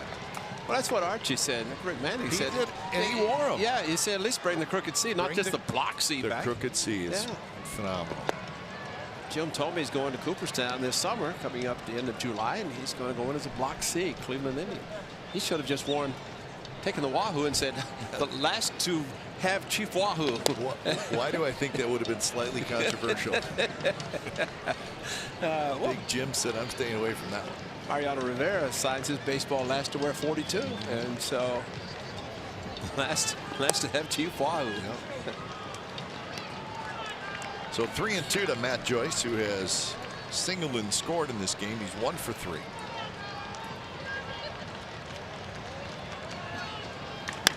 And he lines one to left, and he's got another hit. So 2 hits today for Matt Joyce. The A's have 9 hits now in the game. We'll take your silver linings where you can get them, where you can find them. If you're Matt Joyce, find solace in the fact you've had a few good ABs today, a couple knocks. Right here, we'll service out to left field, staying within the approach here. Doesn't matter what the scoreboard says. You've got a job to do. Absolutely. That is the best part of this game. You just don't give up at bats, and that's a perfect example. You know, that's what I love about the game of baseball is no matter what that scoreboard says, nobody is going out to the mound not trying their hardest. Nobody's going up to the plate not trying to get a knock and not trying to do their very best, regardless of what the score of the game situation is. There's no holding the ball. Yeah, there's no running it out. There's no 3 and out and punting for field position. That's exactly right. Well, if you think about it, too, compared to other sports, every time you come to the play, every time you do something on a baseball field, there's a statistic for it that's going to go on the back of your baseball. Exactly. Right? Yep. I mean, in football, you could run a play, but you may not be involved in that play. And it won't show up statistically. That's right. Every at-bat, ground ball to you, it's always recorded, and it's not going to change.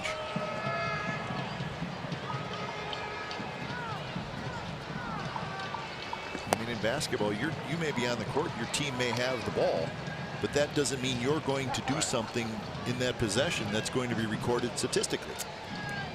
That's a great point. It might be. Just trying to think of the other sports. This might be the only team sport that does exist. I think that's. Yeah, and guys, for me, the take-home message is at no point in time is not performing a part of a viable strategy. And that's ultimately what I'm getting at is, as you say, you can run the ball 3 and out, not looking for a first down, just looking to create field position. Here, they're not looking to just roll over into a double play so we can take it to the house. Especially with as many runs the A's have scored in the 8th and 9th inning. Inside corner, strike 3 call to Marcus Semien. Factor in the home plate umpire. That does not go in the back of your baseball card.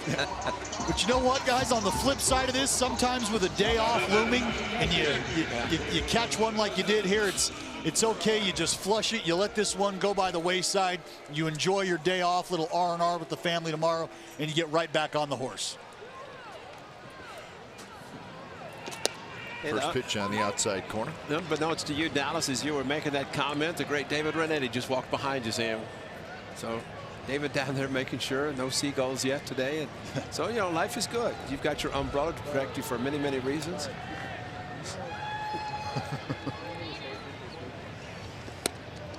A little bit outside. Tuesday night, fireworks. Remember, it's a little bit of an earlier start on Tuesday night. Dallas is underneath that umbrella. It's a big, big umbrella. Line drive by. Good, Ben. Oh, it's all right. Save the boys because they were not going to move. It's even smarter. Yep. 6:05 first pitch on Tuesday night. Gamer.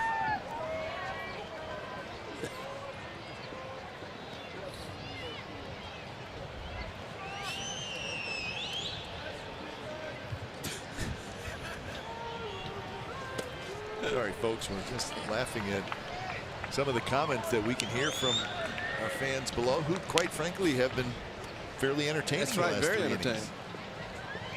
Somebody yelled when the Indians were scoring a whole bunch of runs in the 8th inning. Just a reminder, 0 outs.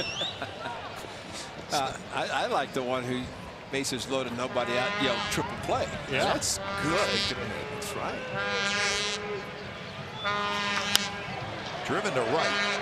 Chisenhall going back, and Chisenhall grabs it, and that is the final out of the ball game. So not a good day for the Athletics, but a good weekend series as the A's do take 2 out of 3 from the Indians. A day off tomorrow, and then the Padres will be here Tuesday night. Time of game was 3 hours and 21 minutes. Your attendance was 16,164. So the A's 6-game winning streak comes to an end. Final score today from the Coliseum. The Indians over the